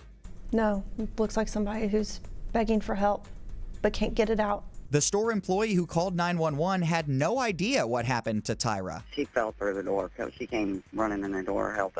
At the same time the store employee is talking to 911, the Public Works manager calls back to the 2 employees in the truck. Man, and damn it. Hey, man, damn it, pick up a homeless over here, man, in the path. Oh, damn, where you were there? You saw it? They're mocking the situation. And they thought it was funny. The manager asks how bad the injuries are. But did the claw hit him? Man, it didn't, I don't know if it hit him. You know what I'm saying? You think it touched him or yeah, it hit him. At 9:03, the manager tells the employees to call their supervisor. 5 minutes later, one of the workers does walk over to the front of the store. He told police he was checking to make sure someone had called 911. If somebody would have just told what had happened, I'm sure there would have been 2 ambulances that had showed up. The ambulance arrives at 9:18, 28 minutes after the employees picked up Tyra. A public works supervisor shows up while the ambulance is still on scene. At one point, he walks towards the store, sees the ambulance, and turns back around. Basically just leaving the scene. The supervisor told police in his interview he didn't think it was an emergency because the ambulance didn't have its lights on. The ambulance leaves at 9:36. Tyra died on the way to the hospital, according to a paramedic police interviewed. Her official cause of death, blunt force and compressional trauma sustained from a trash vehicle incident. Fentanyl and cocaine in her system were listed as a complicating factor. She was loved. LMPD's Public Integrity Unit investigated the case, then turned it over to the county attorney. On May 7th, the county attorney declined to charge the two unnamed Public Works employees, saying there is not a reasonable likelihood of a conviction on any criminal charge. Public Works is still investigating. Focus requested an interview with Public Works Director Wesley. How is it not like negligent homicide? Saying, our thoughts continue. I understand it's not murder, it's not manslaughter. But it is absolutely negligent homicide, in my opinion.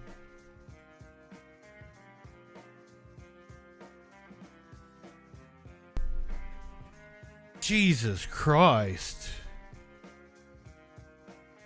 He was loved. LMPD's Public Integrity Unit investigated the case, then turned it over to the county attorney. On May 7th, the county attorney declined to charge the two unnamed Public Works employees, saying there is not a reasonable likelihood of a conviction on any criminal charge. Public Works is still investigating. Focus requested an interview with Public Works Director Wesley Sidnor, but his spokesperson declined, saying, our thoughts continue to be with Miss Adams' family after this tragic accident. We are reviewing the report as part of our ongoing internal investigation. One of the employees involved in the incident is no longer with Louisville Metro government, and two others are on unpaid leave pending the outcome. I asked Mayor Greenberg on Tuesday if he had any thoughts on the investigation at this point. The internal investigation from an HR perspective is not yet complete, and so I will have more comments to say when that is completed.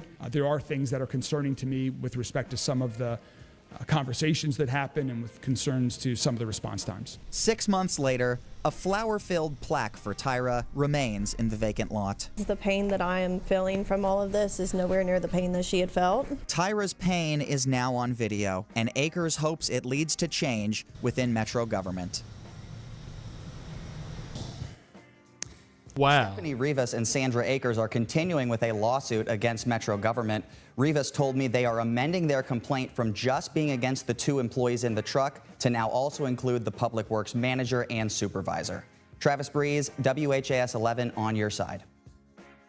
That poor woman.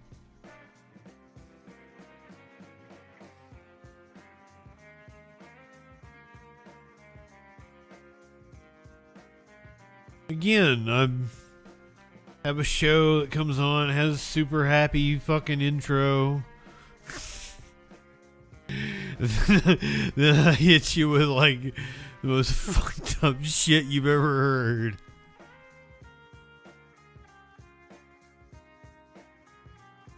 Like, here's a parade of death and depravity.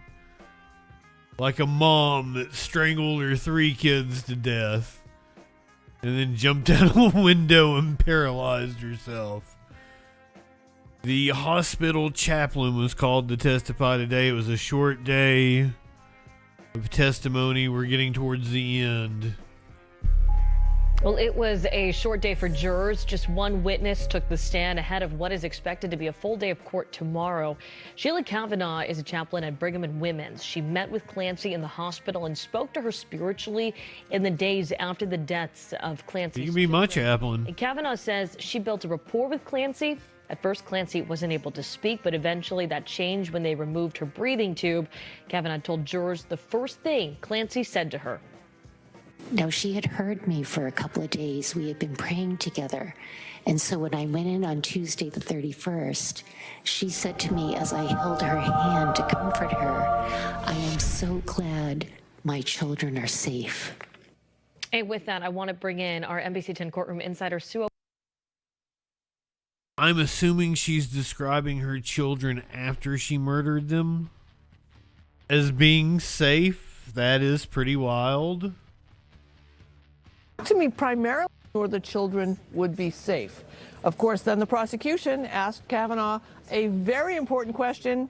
Did she write anything about that voice down in her notes? She did not.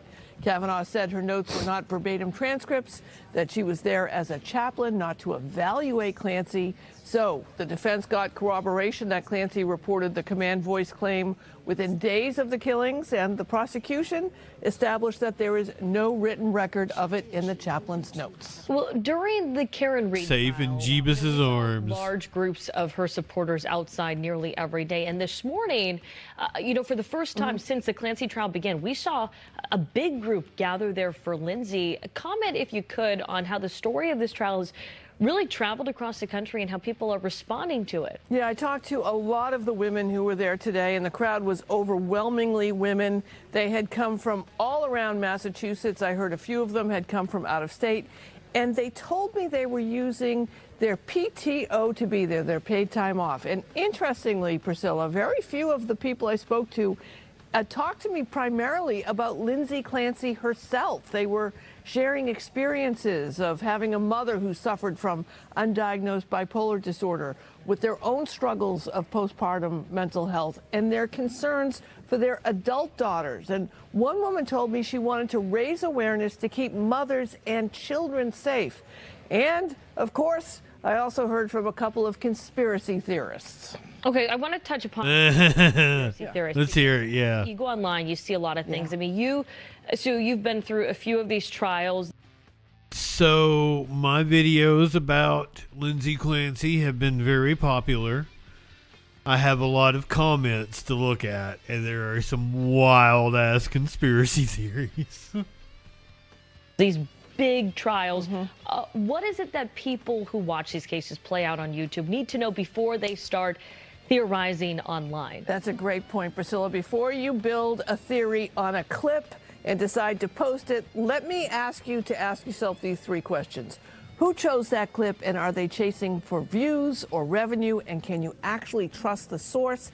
And do you really trust think me that Kevin Reddington, one of the state's most experienced defense attorneys with access to the evidence and every reason to find whatever helps his client, missed the thing you spotted on your phone? Because theorizing can turn into naming, and falsely naming an innocent person. That can have a cost to them and to you. Just ask Ashley Gilliard. There's a case where a TikTok tarot card reader made a false accusation in that University of Idaho student murders, right? A federal jury awarded her $10 million in damages that she has to pay. So if you think you spotted something everyone missed, send it to investigators or the lawyers. Don't put an unproven accusation on blast. All right, good point to be made. On blast. You're welcome. He was talking about the supporters that were outside of the trial. I think there was Code Pink representation there.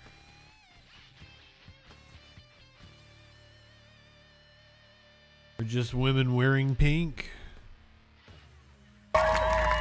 An astounding show of support today for Lindsay Clancy. Hundreds of women, all dressed in pink, cheered the accused mom as she arrived in a police caravan for her murder trial. Supporters ran across the field to greet Lindsay. Some came with their babies. They held up heart hands during a silent rally for the mom who strangled her 3 young children, then jumped from the second-floor window, leaving her paralyzed for life. It's a buzz around here, guys. Fox News legal analyst Chanley Painter, a former prosecutor, actually wore pink in her live report as she spoke to Lindsay's defense attorney, who was greeted with cheers. Hey, guys. What do you think of the support for Lindsay Clancy out here? I have no words. No words? It's amazing. It echoes last year's Free Karen Reed campaign. Those supporters also wore pink. She was acquitted of murdering her cop boyfriend. The rally for Lindsay Clancy is not just in Plymouth, Massachusetts, where the trial is being held. There are gatherings across the USA today, including here in New York in Union Square. actress Alyssa Milano today is joining the chorus of Lindsay Clancy's sympathizers. She revealed, "I stayed in a public psychiatric ward for 3 days after the birth of her son." But others are taking to social media to express shock over the display of support for 36-year-old Lindsay. Are people really cheering for someone who murdered her kids? 3 babies were strangled. What? Today in court, the judge called up each juror one by one for a private conversation. It's not known what was discussed, but we do know that the jury saw Lindsay's army of supporters as they entered the courthouse. The lone witness today was a hospital chaplain who testified what Lindsay told her after her breathing tube was removed 8 days after she killed her children. She alluded to having heard a voice, and the voice, according to Lindsay, told her that if she did not follow the command, neither she nor her children would be safe.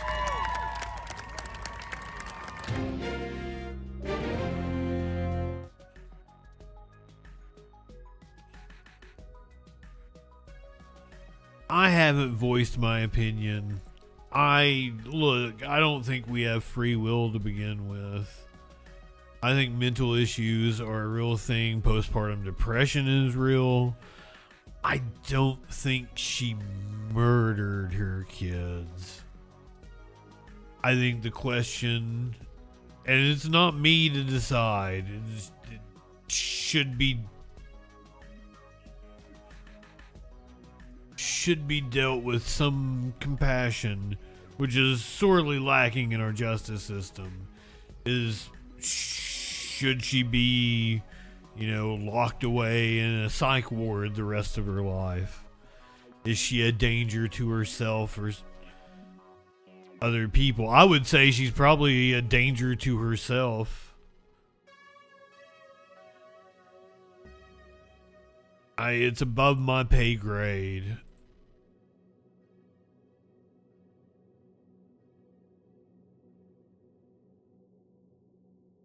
I think it's clear that she had some sort of issues that she was trying to get help for, but she was also being deceitful about it. One could accuse her behavior of being doctor shopping.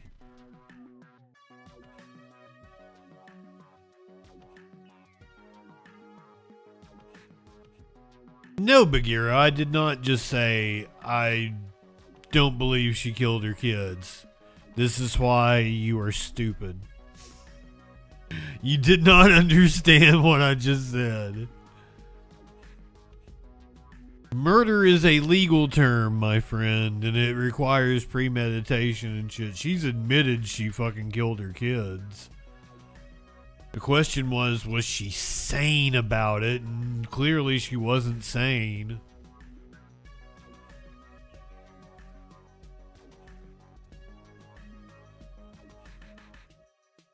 And she should have some compassion shown to her. Sports cards. This old. Malord. Leftist. Cicero. Goody T-Girl.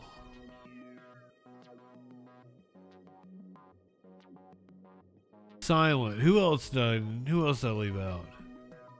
Good evening, friends. I think we need more robust healthcare in this country, and that would help things like Lindsay Clancy not happen. A fucking hype train. Should we get high? I got body camera of a cop shooting at a Super 8. We probably need to get high before we watch that. I've also got a cop helicopter crashing.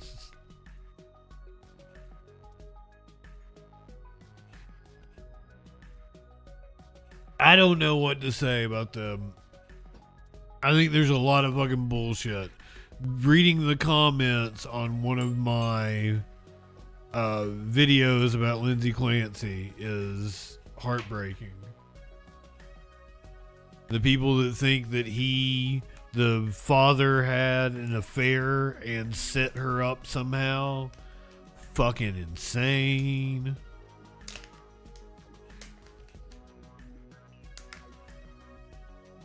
There's a lot of that.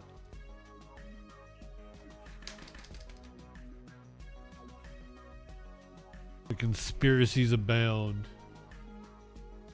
I mean, it's good for me, right? Because if people are arguing and they've got their conspiracy theories and shit, it makes my video go gangbusters. So it's exactly the kind of content that does well.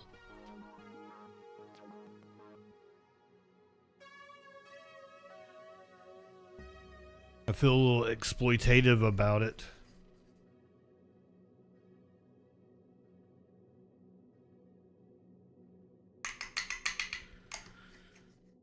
I don't know about showing remorse. I think she intended to kill herself. I don't fucking know. I don't know what was going through her head. I don't think he thought that she was gonna kill the kids. It also apparently wasn't all that shocking to him when she did.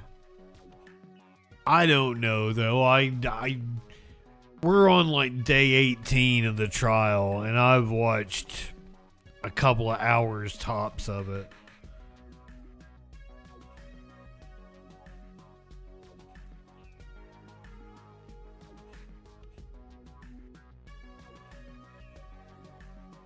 She could have been trying to sacrifice herself and the kids to fucking Baal or some shit, for all I know.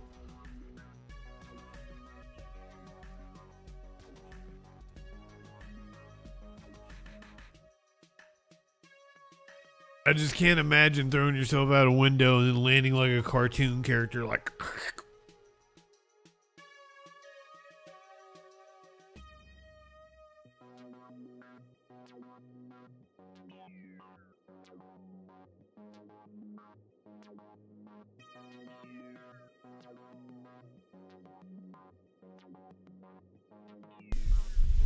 Light one up, dip one back.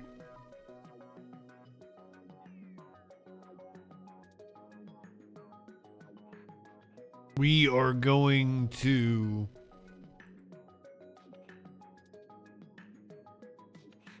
Monroe County. I don't know where Monroe County is.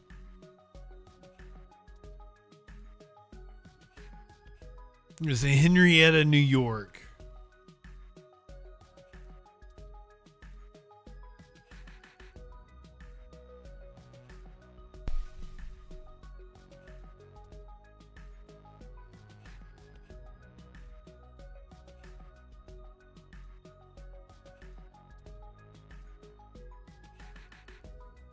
Henrietta, New York. Monroe County Sheriff's deputies were involved in a shooting at a Super 8 motel. They released body cam footage of the shooting today.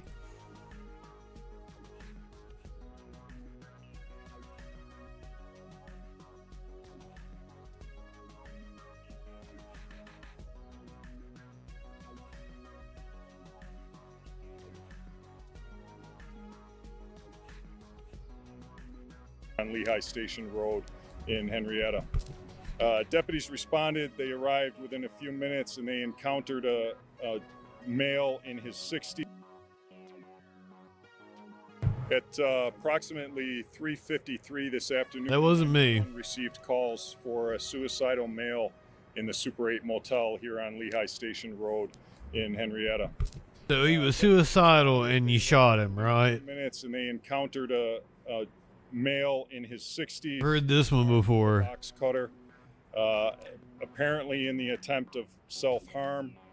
Deputies made contact with him, gave him several directions to drop the weapon. The subject was uncooperative, and the deputies fired their weapons, striking the subject, and unfortunately, he did not survive. See? EMS did arrive very quickly to assist and help with that assessment. Unfortunately, as I stated, they were unable. That is not the way it should be. Life. 641. 41. We put a 32 on my car and sent me to Super 8. 10-4 on the car to right by with 41 for the 62-year-old male threatening suicide at the Super 8 motel. You should try to de-escalate it and get him to live. The caller looks like a third party. Said he's at a unknown room. Male by the name of Greg Case, white male, 63 years old.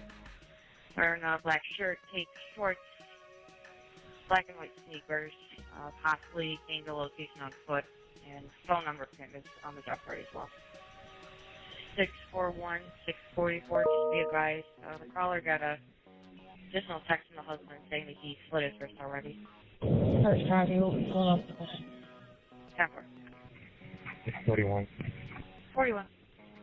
You can start EMS at the stage for now. 10-4.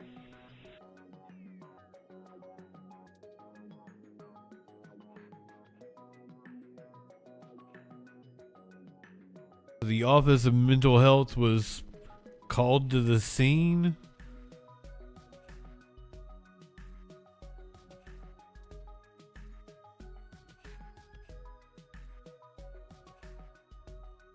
Deputies enter the motel, make their way down the common hallway. A hotel employee informs them Hello.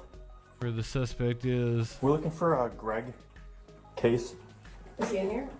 Is it locked? No, I'll open it in the bathroom. We have a knife. He has a knife? Yeah. 887. Alright, can you just step back? Sure. It's unlocked? It is a Hey, Greg. report only. Greg.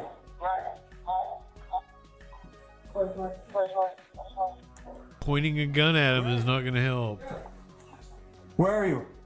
We're here. Drop the knife, all right? Drop the knife. What? Drop the knife. It's the police. What? We have a mail and give us the Greg, don't do this. Stop. Drop it. Drop it, Greg. Drop it. Man had his titties out. 4-1. God. 4-1. God ain't gonna save you now. Start firing your mouth. Have him step it up.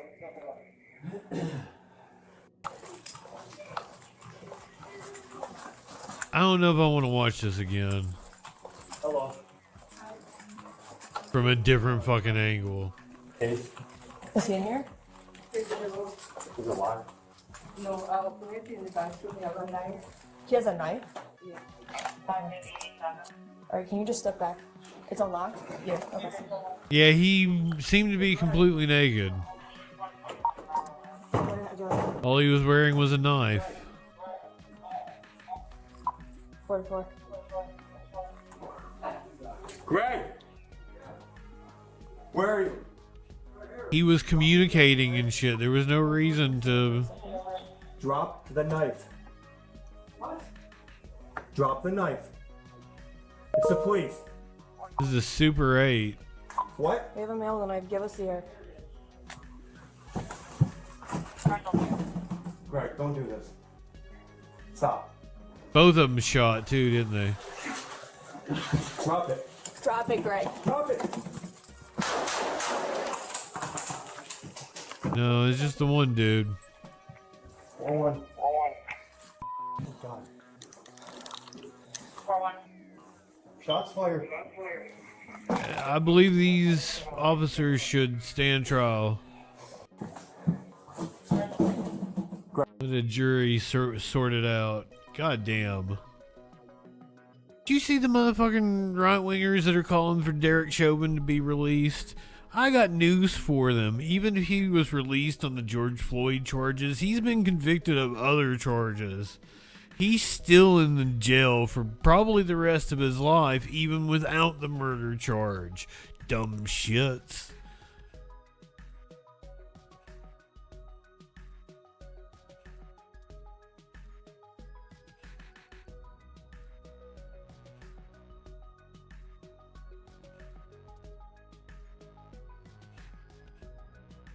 We're going to LA. A couple were out on a date night and an Orange County Sheriff's deputy crashed into them.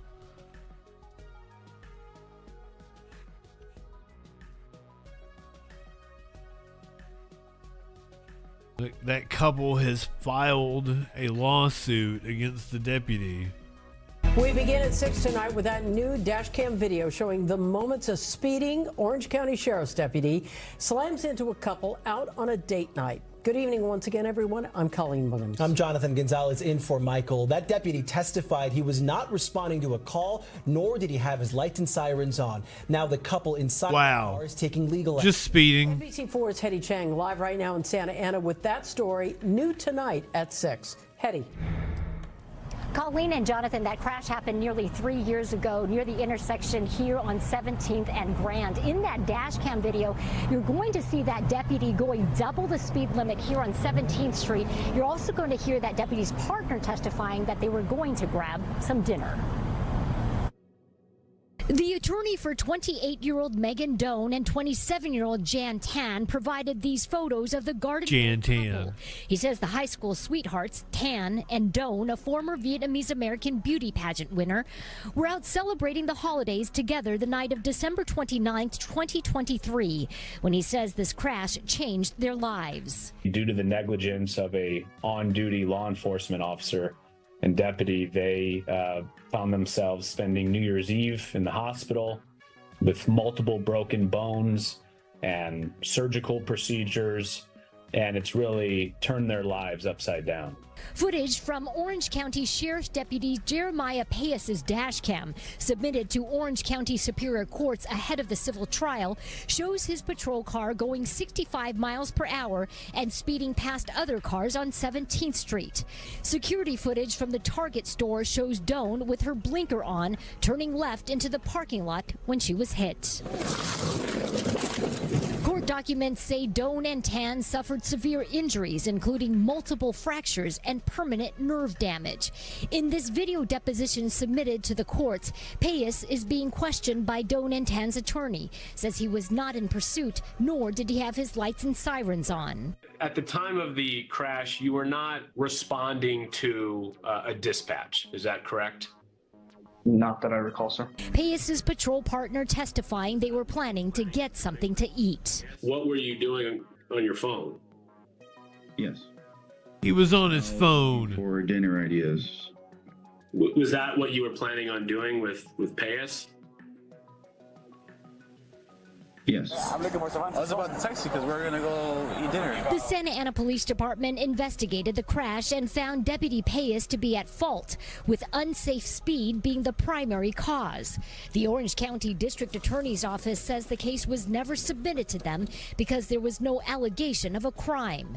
Payas was never arrested nor charged. It's pretty astounding to us that a deputy could be going 66 in a 35 with no emergency lights or sirens and crash into two civilians and almost kill them, and no criminal charges would be filed. Doan and Tan are now taking mind-blowing the case to civil court. They want the county and the deputy to be held liable. Megan and Jan had no chance to get out of harm's way. And that civil trial is expected to begin late next month. We reached out to the Orange County Sheriff's Department. They tell us that the deputy was actually disciplined after the crash, but he is still employed with the Sheriff's Department. We also reached out to the county legal counsel, which should have been charged. Deputy, it could not comment because of the pending litigation. We're live in Santa Ana. Hetty Chang, NBC4 News. Not disciplined, charged. He should have been charged. You or I would have been charged.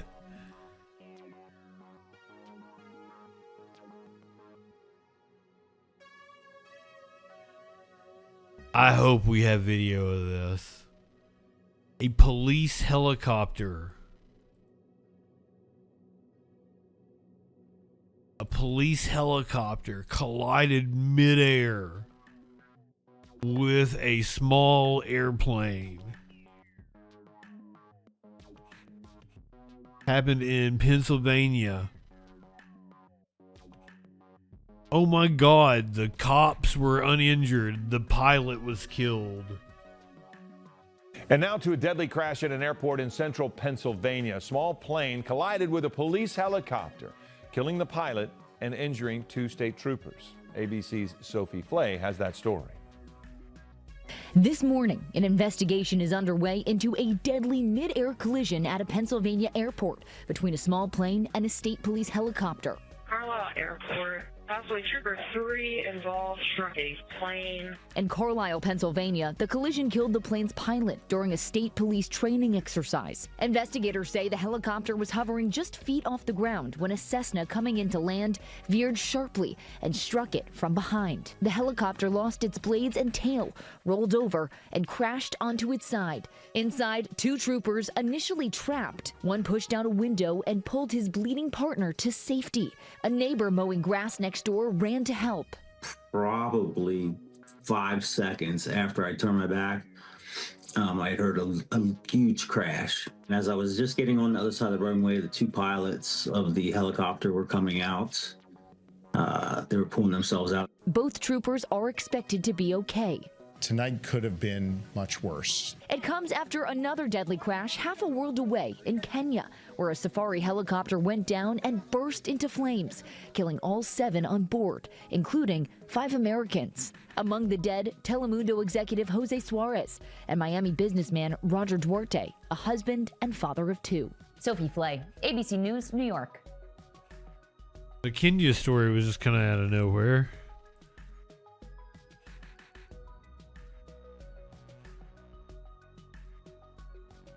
Neutrogena is facing backlash over the death of that one woman who was a child star. She was apparently in their commercial. I'm going to try to take a stab at her name. Hayden Panettiere.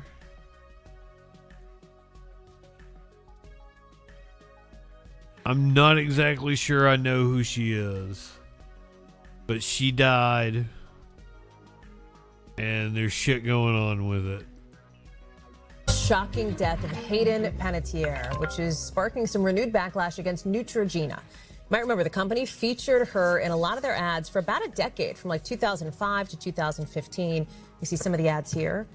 But Panettiere ultimately stopped working with the brand. She later claimed in her book they fired her after she spoke publicly about struggling with postpartum depression. Here she is talking about it in one of her... I have no idea what Heroes is. Of all the things to... I do remember that Neutrogena commercial. This was the last thing that I thought they would ever fire me over. I didn't see Remember the Titans, no. Neutrogena's just been flooded online, on their posts online. Comments that are pretty pointed. Some people calling for a boycott. Watch. Y'all had the nerve to do my girl Hayden like that? That is so beyond messed up, especially for someone who had already been very open and dealing with a lot of her mental health stuff.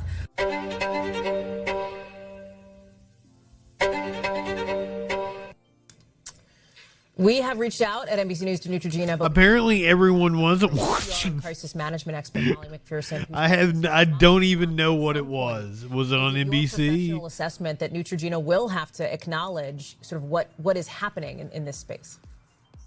Well, certainly silence has already cost them to the frame in this case. And now what they need to see is action. It was some drama like post 9/11. It's one of these about like first responders or something, right? But you can always plan to be empathetic.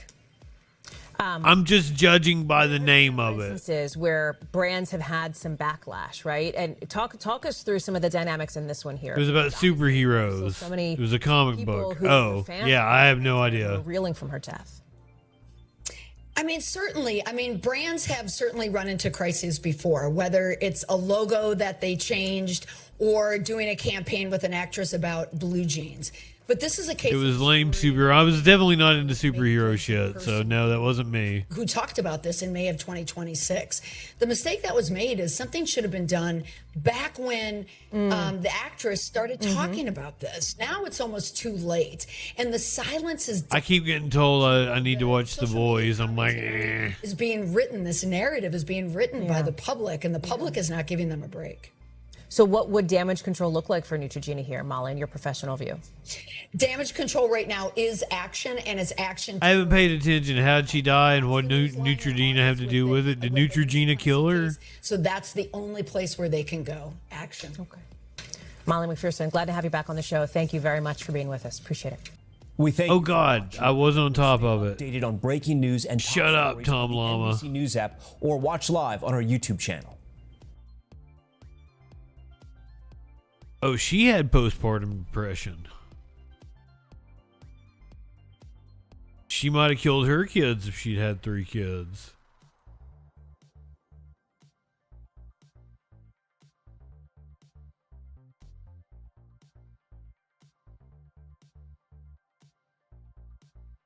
That was a horrible joke. Cancel Justin. Uh-oh. I think we have a break in the story I covered last night or the night before. A woman had kicked a man in a Chucky mask in the chest. It was last night.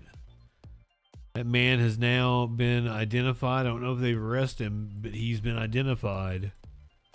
A scary video the other day of the guy in a Chucky-style Halloween mask scaring and threatening people in Philadelphia. Well, today cops are sending him a message. We know who you are. Cops say they have identified the suspect who terrorized the city of Philadelphia wearing a Chucky-style Halloween mask like this. We told you how he was caught on surveillance cameras running up to women and asking, "Are you ready to die?" Cops say he's 22-year-old Zymir Hughes, and a warrant is out for his arrest. You think it's funny to scare people? Well, get ready to get scared by us, because we got the handcuffs, we got the jail cell, we got the Philly jury that's going to tell you it's not funny at all. Cops say Hughes can be seen riding a Philadelphia bus right after taking off his Chucky-like mask and putting it in a backpack. Police say the suspect was filming the scares to post on social media. They also say he may no longer be in Philadelphia because he has ties to both California and Nevada. He was doing it for the gram. Scaring people for the gram.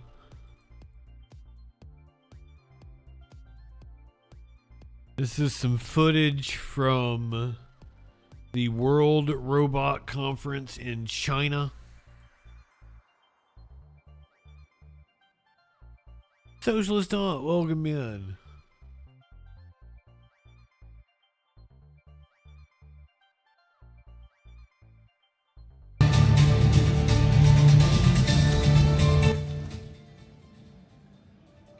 I don't know why it's so blurry.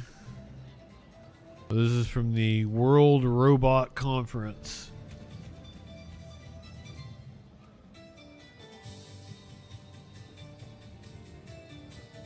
So once again, Neutrogena killed her, right?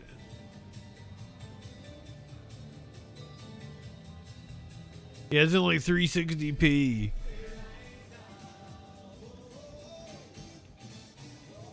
I assure you it's on 1080, but it is not 1080. No. I'm going with Neutrogena killed her.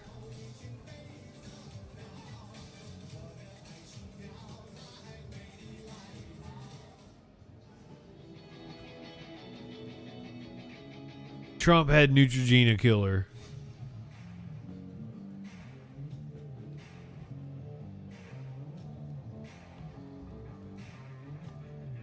I have no idea what we're watching. Blurry dancing robots, apparently.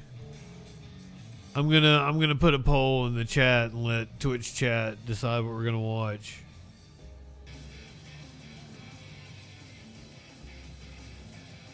I played the first couple of episodes of the new King of the Hill last night, but nobody was here.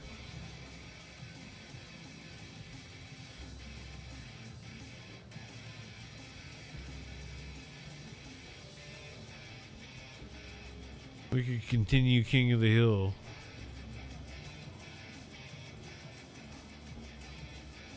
Let me see if this version looks better.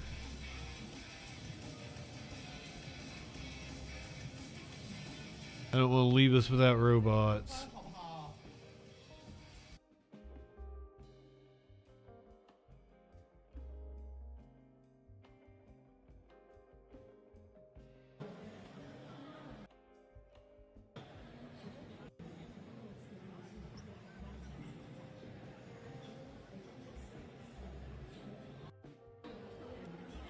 These robots are packaging up KFC or some shit. I wanted to watch them dance.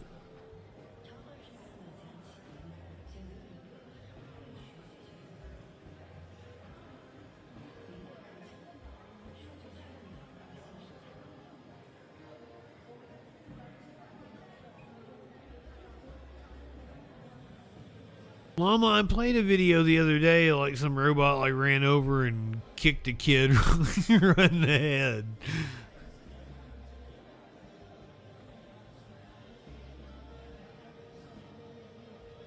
That was a lot of fun. Yeah, this is better quality, but they ain't dancing.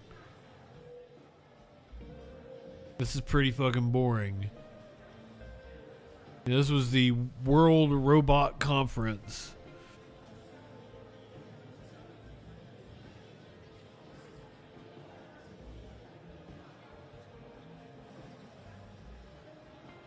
They took your Jeep.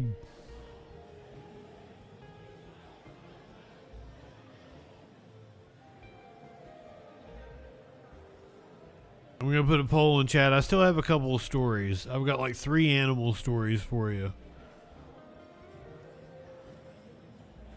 One's not a fun one though. Sorry.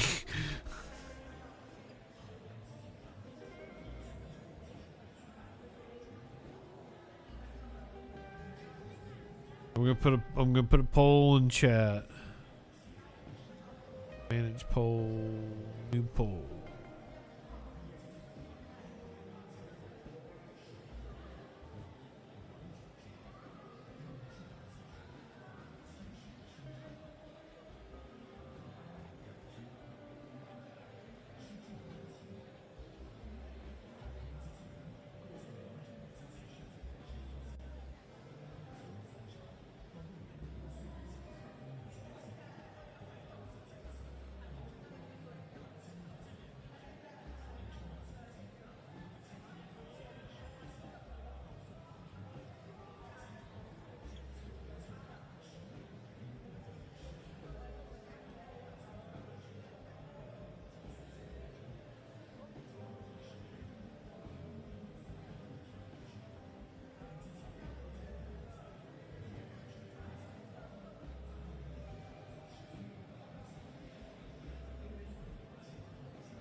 Alright, poll in the chat.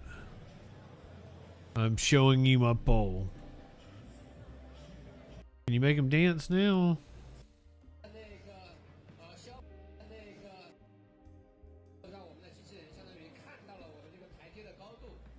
We got some kaku going on here.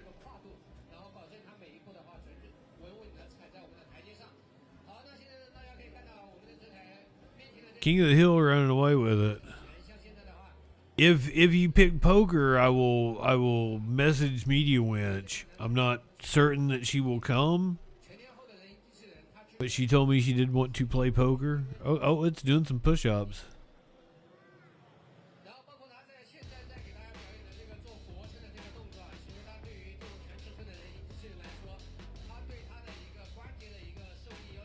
I do not have to play for real money at all. You don't tell me what to do. New King of the Hill is running away with it.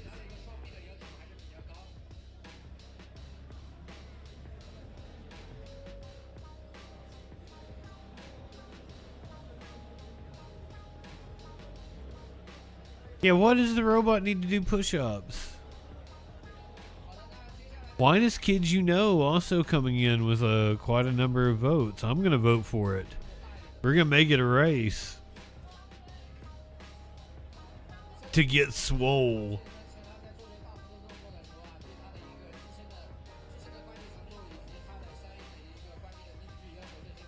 Hey, yeah, that's a good idea, Red Wine. But Gary, you give me the money to play with, and I will absolutely play poker. I will gamble with other people's money. I'm not above doing gambling streams either. I'll sell out so quick. Oh God, it's got a cannon. What's it gonna do?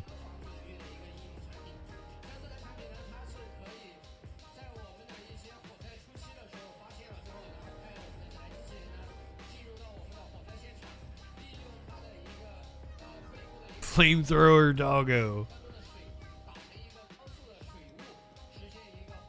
Even the dude on the microphone said woof.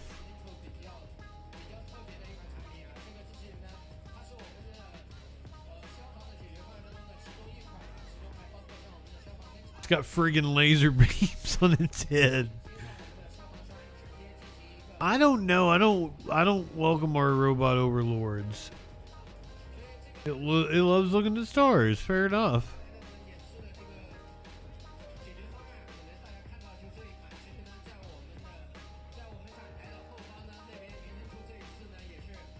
It took me forever to load up YouTube earlier because it's so full of ads and I have so many ad blockers and they fight with each other. And I'm like, I hate the future.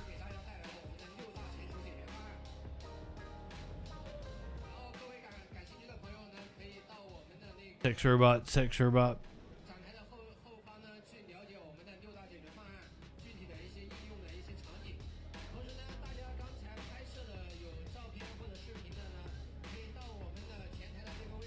I don't like this at all. Like, why would anybody want this? Nobody asked for this. Is that a vacuum?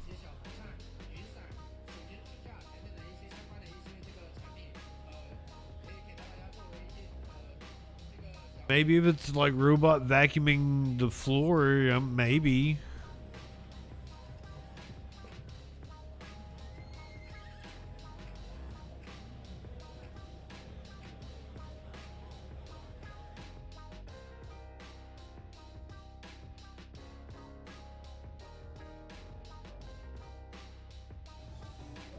We're here at the World Robot Conference today in Beijing, where over 300 Chinese and foreign humanoid robot makers and robot component makers are exhibiting their wares. A lot of questions are being asked today, including, can these robots actually be of real use to humans and produce real economic value? No. While many exhibitors at the conference showcased full-size humanoids and robotic arms, many novelty robots were also on display. These included quadruped dogs, mini companion humanoids, and even a gimmicky robot pony. Some of the humanoids demonstrated boxing matches, they played football and ping pong, and played the piano and other musical instruments. I like to watch them as well as fight. Demonstrating industrial tasks like parcel sorting and moving boxes.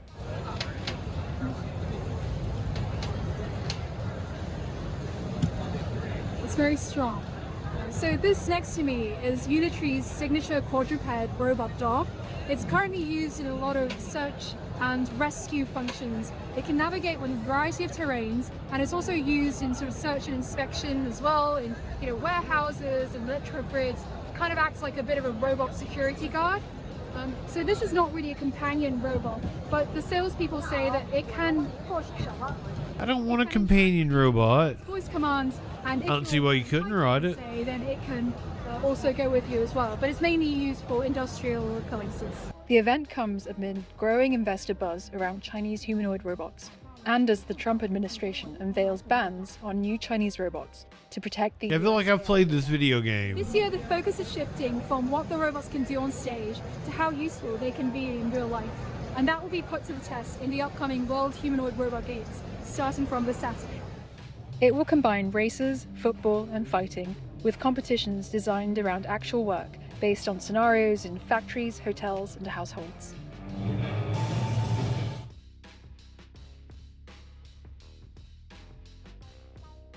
This next story is going to piss many of you off. If you feel that you can't handle it,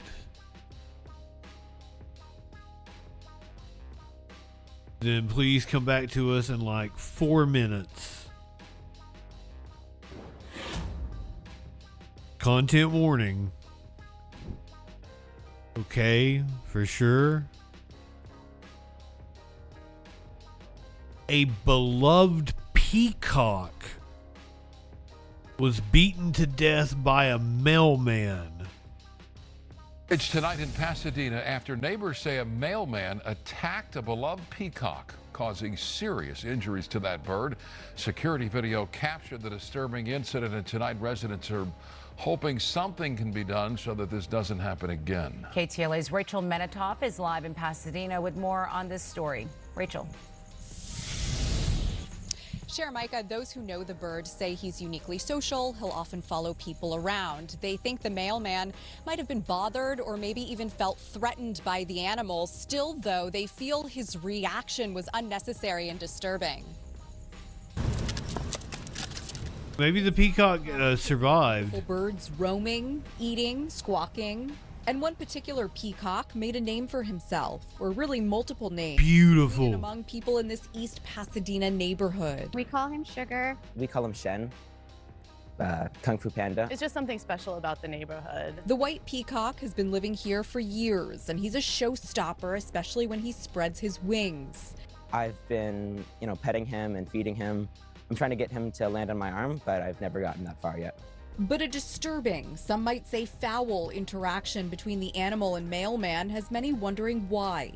Gina Davis's surveillance cameras captured the postal employee throwing a rock at the bird, later returning with a stick and apparently striking it over the head, leaving the plume helplessly struggling in the street. It was heartbreaking to see them, to see the poor peacock just rolling around on the ground and trying to stand. Poor baby. Davis called the Pasadena Humane Society. It's now treating the beloved neighborhood pet, which seems to be doing well. No broken bones or any serious neurological injuries.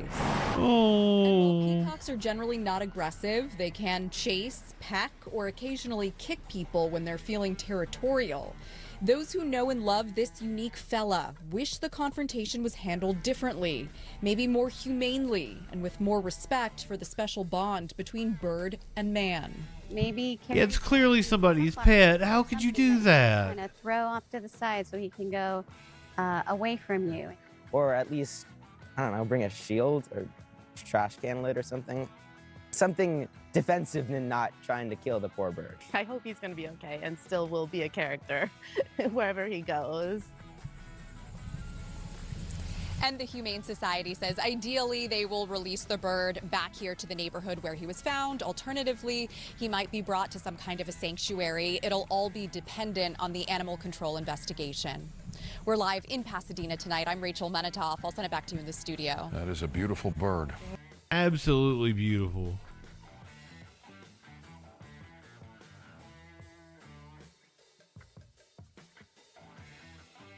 We're going to San Carlos Beach in Monterey, where they had to shut it down because of a takeover. We've had a lot of takeovers here lately, but this one's special. This isn't like a teen takeover. This was a sea lion takeover. Carlos Beach made headlines last year when it was overrun by hundreds of sea lions, and now they are back. As KTV's Ann Rubin explains, there aren't quite as many as last year, but with tons of tourists in town for Monterey Car Week, authorities are closing the beach as a precaution. They've barricaded this beach. Authorities say what these sea lions need is food and rest, and what they don't need is interference from tourists. There's no room for sunbathers at San Carlos Beach. Sea lions have taken up all the spots. This is the craziest thing I've ever seen. And so now the city of Monterey announced a temporary closure. And this year, look how fucking cute. The beach is completely just filled with them now. This is nothing compared to a year ago when the beach was completely overrun by sea lions. That sparked viral videos and brought tons of tourists. Authorities were afraid of a repeat. No photo is worth destroying a marine mammal. According to the Marine Mammal Center, there's a good reason for this gathering. The hang out. Convenient location, excellent feeding spot, and pleasant flat beach. But experts are worried that their arrival, coinciding with Monterey Car Week, could pose a problem. Take that photograph, but do so quickly and safely. Don't engage with the animals. Don't wave at the animals. Allow them to rest. They have been on a couple 100-mile journey north, many of them after finding a mate, and they are trying to rest and recharge. Authorities say getting too close could be bad for the animal's health and... I want to hug a sea lion. Not ours, so it's sad seeing people bug them. And authorities say it's important. I want to go lay down with them in a pile. Keep their distance. And if you happen to see an animal... But yeah, keep your distance from sea lions. Marine Mammal Center at San Carlos Beach. Ann Rubin, KTVU Fox 2 News. I love them. They're so cute. It was overrun by hundreds of sea lions, and now they are back. As KTVU's Ann Rubin explains, there aren't quite as many... I mean, they can eat me if they want to. They're just hungry. I'm thirsty. The beach as a precaution. They've barricaded this beach. Authorities say what these sea lions need is food and rest, and what they don't need is interference from tourists. There's no room for sunbathers at San Carlos Beach. Sea lions have taken up all the spots. This is the craziest thing I've ever seen. And so now the city of Monterey announced a temporary closure. And this year, all of them took over. The beach is completely just filled with them now. This is nothing compared to a year ago when the beach was completely overrun by sea lions. That sparked viral videos and brought tons of tourists. Authorities were afraid of a repeat. No photo is worth disturbing a marine mammal. According to the Marine Mammal Center, there's a good reason for this gathering. The trifecta of convenient location, excellent feeding spot, and pleasant flat beach. But experts are worried that their arrival, coinciding with Monterey Car Week, could pose a problem. Look at your faces. So quickly and I'm sorry, I really do need to shave my neck. the animals. Don't wave at the animals. Allow them to rest. It's very hairy. I was gonna take a shower and shave, and I didn't feel like it. After finding a mate, and they are trying to rest and recharge. Authorities say getting too close could be bad for the animal's health and for yours. Yeah, fuck Car Week. It's Sea Lion Week. Seeing people bug them. And authorities say it's important that both you and your pets keep their... Do I even have a hydrate? I'm constantly drinking. Distress, you can contact the Marine Mammal Center at San Carlos. I always have a beverage in my hand.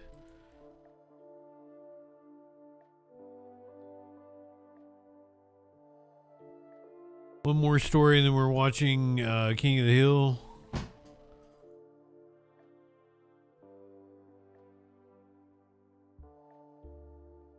We've got these beagles were apparently part of a controversial breeding program.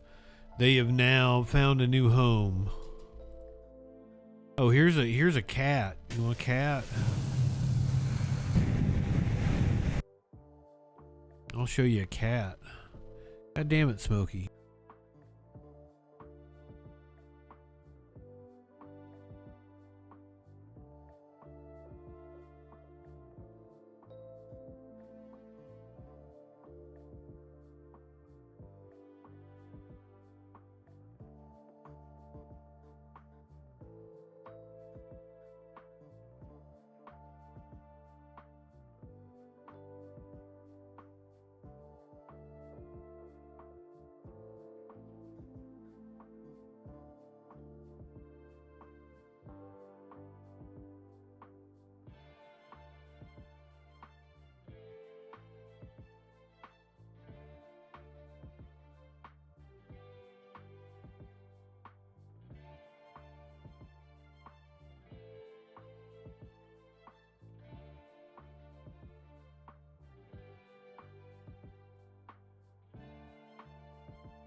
That's a Mr. Smokey Bong.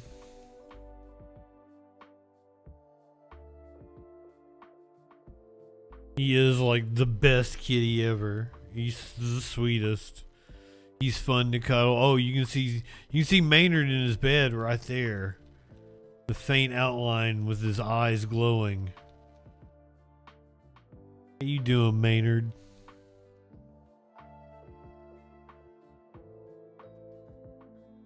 Here's some beagles.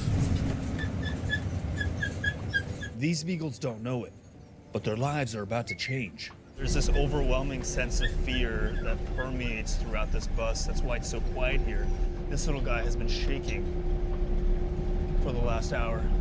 They are the last of the beagles from Ridgeland Farms, a breeding facility in Blue Mounds, Wisconsin, that captured national attention earlier this year when animal activists raided their property.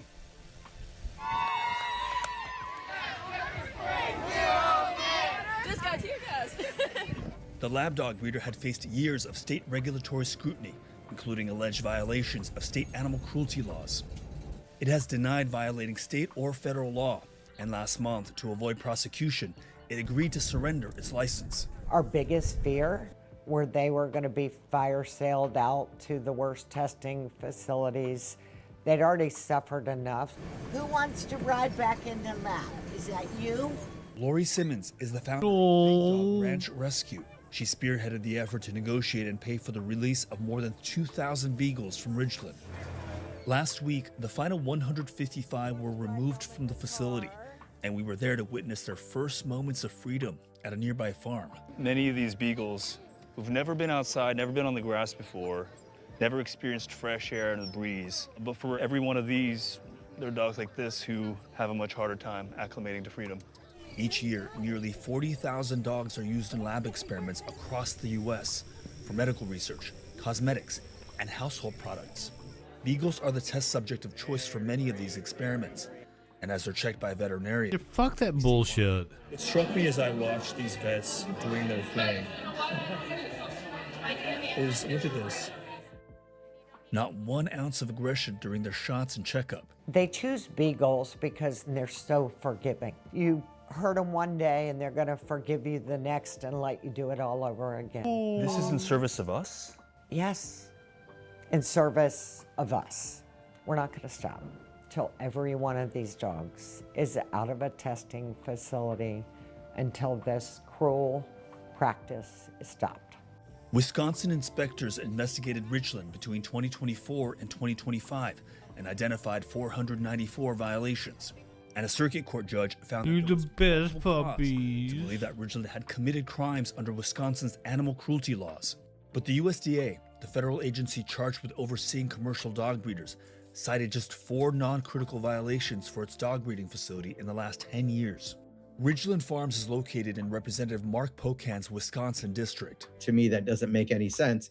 But you know, the hundreds of violations they had doing surgery without anesthesia, et cetera, to animals, those are not conditions that you're supposed to have. Ridgeland Farms told CBS News that it had not violated state or federal law, and the state claims were wrong.